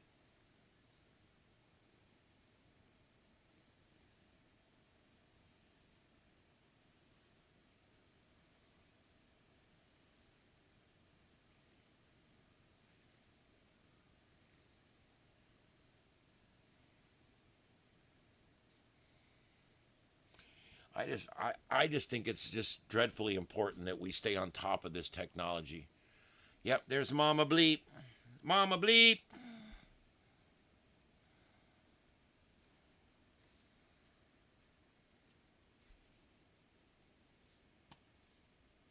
Yeah, and it's not just that we need it, but we need to stay on top with it. That's very important, that we need to stay on top with it. Yeah, AI needs us. It needs us, at least for now. All right, guys, I'm coming up on 3 hours. I haven't ate dinner, and I think I'm going to call it. Is there anything else you guys want to talk about real quick? Yeah, and Daddy's doing better, too, and, of course, Ed's doing great, and I got a few kittens here that I'm dealing with. I've got one cat right now that's living here now, that's come here from across the street, and it lives here now, and so she's getting fixed. I'm going to catch her in a trap, and I'm going to get her fixed. Aw.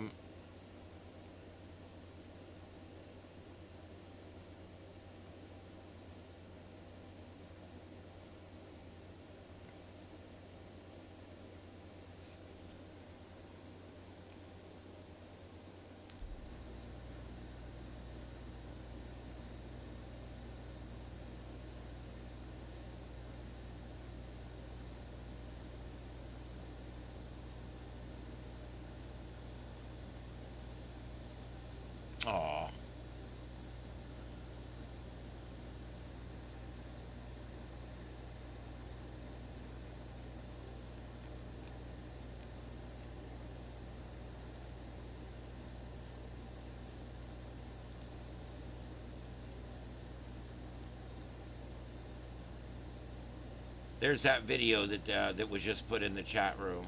Watch this cat.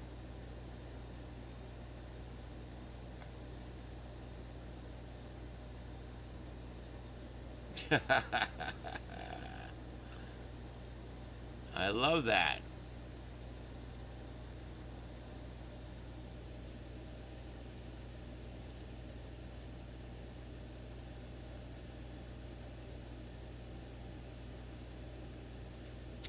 Yep.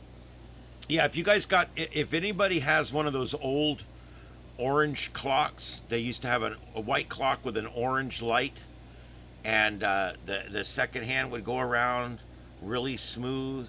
Those put out huge electromagnetic fields. We debunked 3 haunted houses. It was all clocks, making the people dream weird things. We'd take those clocks out of their bedroom, and they would say, man, that ghost hasn't come back in 2 weeks. I'm like, it wasn't a ghost, it was the clock. It was stimulating your brain in the middle of the night.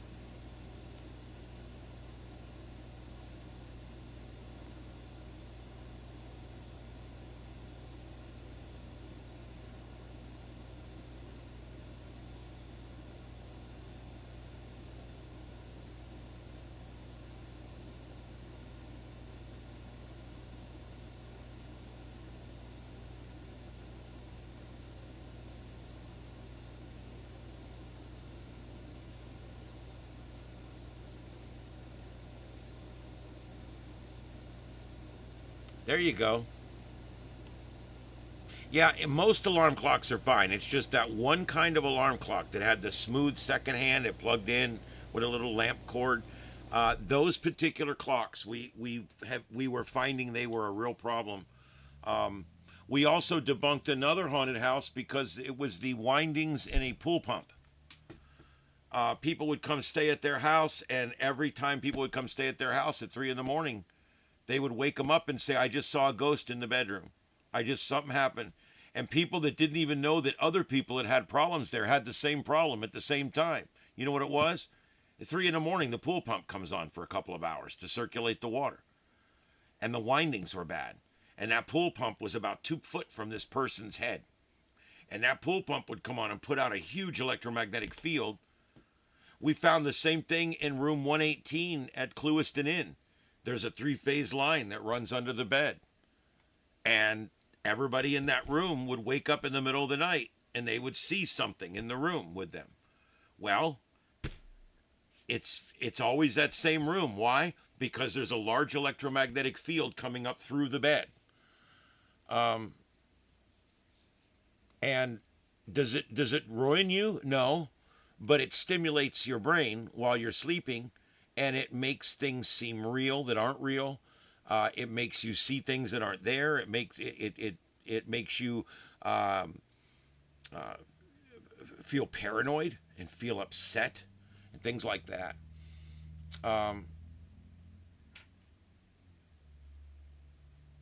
Yeah, black cats have always been good luck for me. I've had more black cats than any other. You know, when someone says, hey, I'm trying to get rid of a cat and I'm taking it, I take the black one. I always take the black cat. And it's not even that they're better or worse. It's just that I know the black ones are the hardest ones to get adopted. So anytime I'm adopting one, I always adopt the black one. So over my life, I've had quite a number of black cats.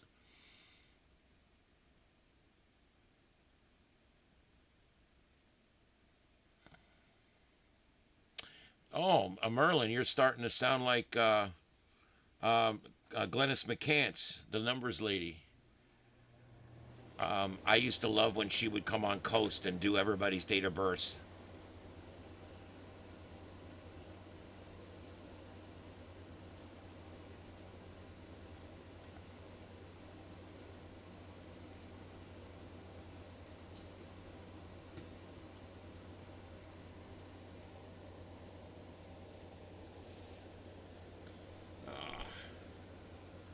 Yeah, I don't know. You know, numerology is one of those things where I'm very interested, kind of like astrology and some other things. That I know it's a study of a science that we don't understand yet. Numerology and astrology are both a study of a science that we don't understand yet. That doesn't make them any less real, because they're absolutely real. It's just a study of a science that we don't quite understand yet. There's a lot more to do with everything than we even understand. Isn't that right, Mama?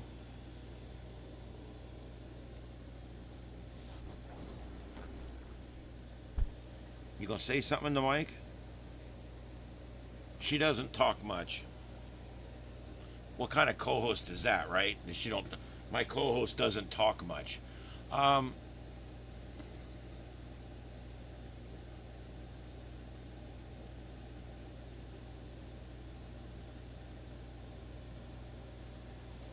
Yeah, talk about numbers.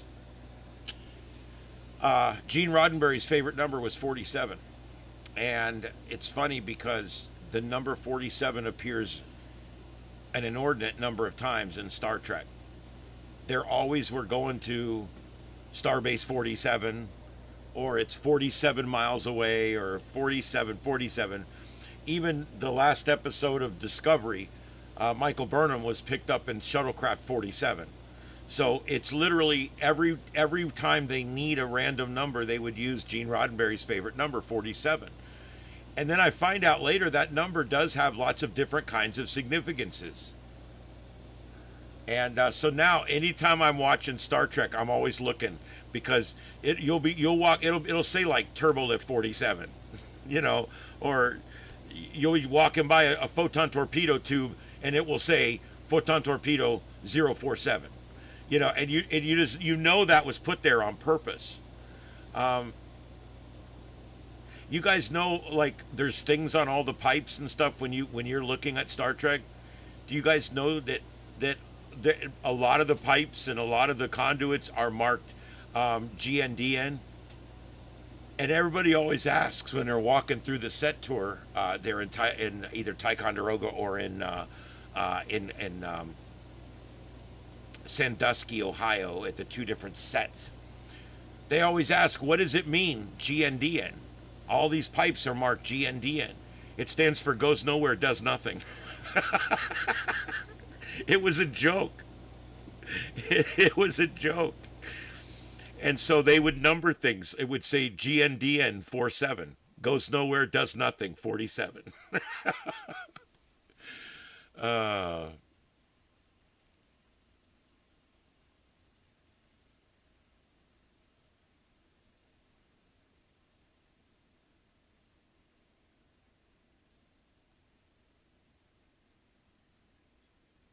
Yep, I remember that. That high resolution picture of the Earth.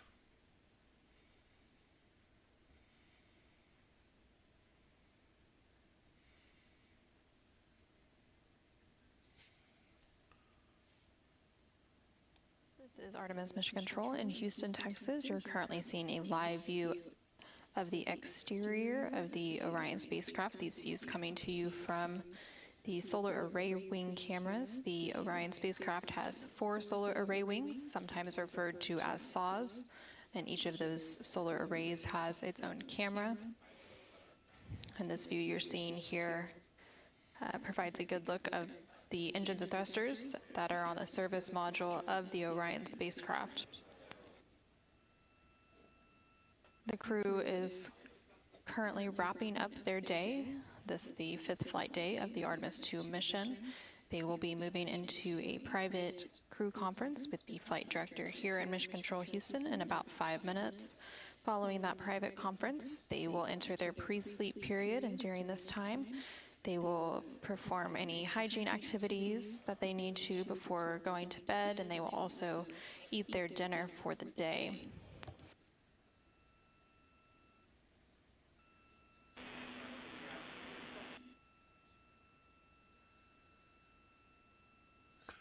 Well, I think the term uncertain science, it's our understanding that's uncertain. Science exists; it's there. I mean, it's a way we refer to something that's happening. Cashew chicken curry, pickled beets, vegetable casserole. Oh, that sounds like nasty shit right there. The only thing worse than curry and beets is curry and beets that's been pureed and put in a tube for space. All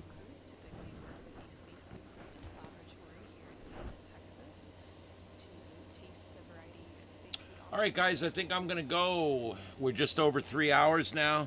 Mama Kitty's telling me it's time to wrap. She's giving me the break symbol. Isn't that right?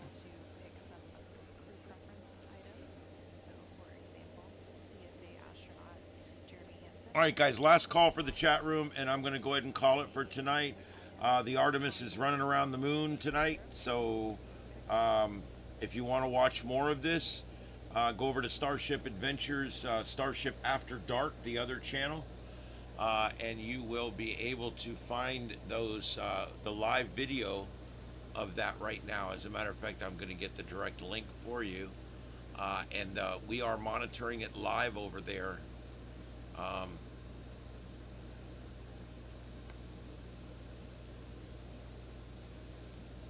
There we go. All right, here's the direct link to the, basically it's a tracker that I've got going on over there.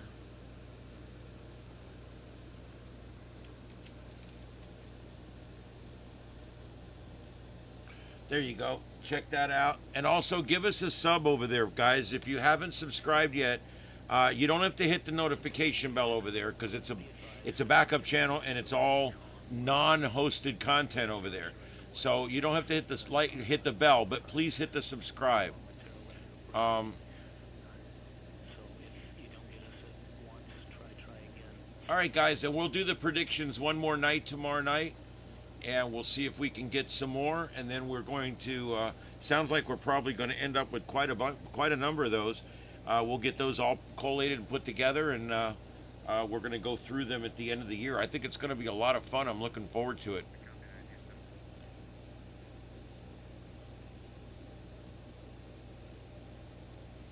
Well, thanks, Merlin. I appreciate that. Thanks for coming in tonight. Everybody, thank you for being here. Jungle and Deploribus and Dispatch, thank you all for being here. Is it Frinkles?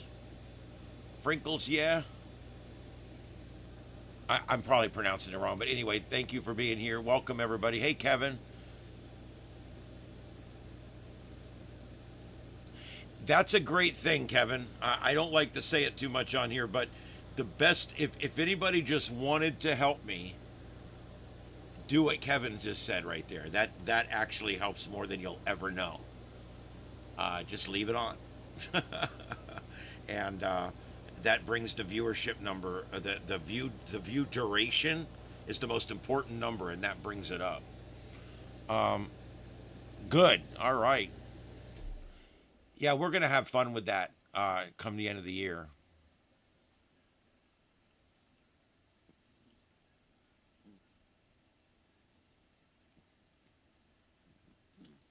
Yep, just throw it on and let it run. It makes all the difference in the world. All right, you about done, kitty? You ready to go to bed? You ready to go to bed? All right, yeah, we're done. All right.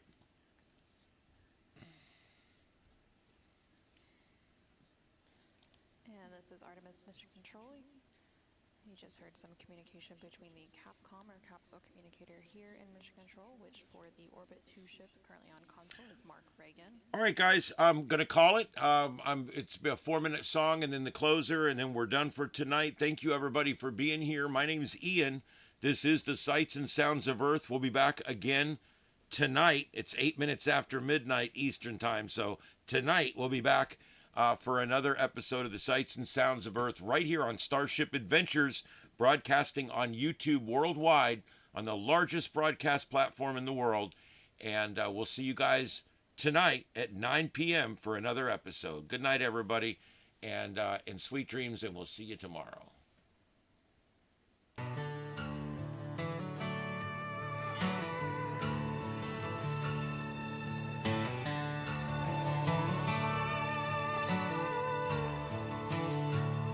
Well, I turned on the TV, what a sorry sight. Left us out there hugging every terrorist in the night. They scream from the river to the sea while rockets fly, then cry when the bad guys make the good guys die. They'll defend every dictator from Tehran to Havana. Long as he hates America, he's their kind of man. It ain't right and left no more, it's right and wrong. The left keeps picking the bad guys every time they sing their song. They love the tyrants, the thugs and the crooks, while the rest of us are working and reading the good book. Blue states are broken, red states are rolling in dough, but they still scream tax the rich like it's some kind of show.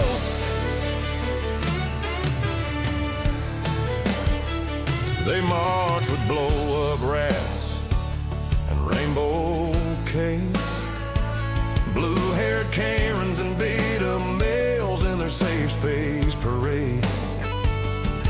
They glue themselves to the road for the climate today. Tomorrow they're blocking traffic for some new Marxist play. They'll cancel your job if you don't use the right word, but defend every groomer and pedophile they've ever heard. It ain't right and left no more, it's right and wrong. The left keeps backing the bad guys singing the same old song.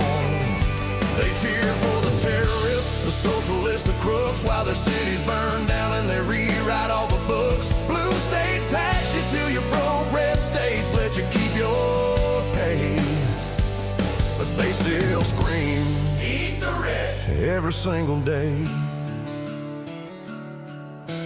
California's bankrupt, New York City's a mess, Chicago's on fire and they blame it on right-wing stress. They spend like drunk sailors on every dumb idea, while red states are thriving with low taxes and cold beer. They print more money than a counterfeit ring, then wonder why inflation's got the middle class on the brink. They say they're for the people, but they hate the working man. They love every tyrant with a 5-year plan, from Hamas to Maduro, from Beijing to Tehran. If he hates America, he's their kind of man. It ain't right and left no more, it's right and wrong. The left keeps choosing evil every time they play that song.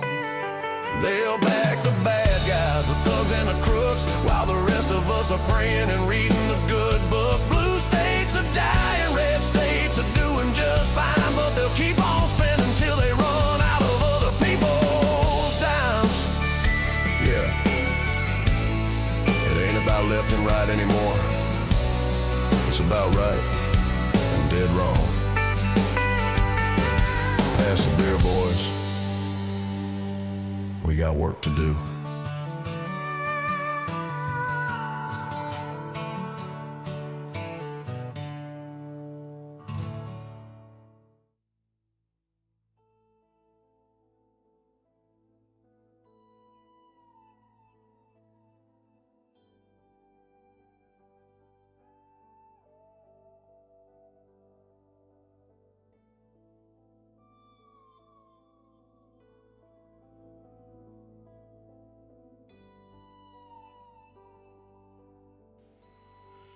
This is the YouTube channel Starship Adventures, broadcasting live from Starship Studios in North Fort Myers, Florida, in the United States of America. We thank you for joining us this evening for another broadcast of the Sights and Sounds of Earth, covering every breaking news story across this troubled planet of ours. We brought you the raw, unfiltered pulse of the world in real time through our unique multi-screen format, broadcasting in high definition worldwide via fiber optic connection. Starship Adventures, a new kind of YouTube content. To our regular viewers, our loyal crew members, our amazing moderators, and everyone who tunes in each night at 9 p.m. Eastern, we thank you. Your support keeps this independent voice alive and well. We'll be back tomorrow evening at 9 p.m. Eastern with another live edition of the Sights and Sounds of Earth, right here on Starship Adventures. Until then, stay safe, stay informed, and may God bless you and these United States of America. This is Starship Adventures, and this concludes our broadcast day. Good night, America, and around the world. Kilo Oscar 4, Echo Foxtrot Sierra. Signing off. QSY, 7 3s, everyone, 7 3s.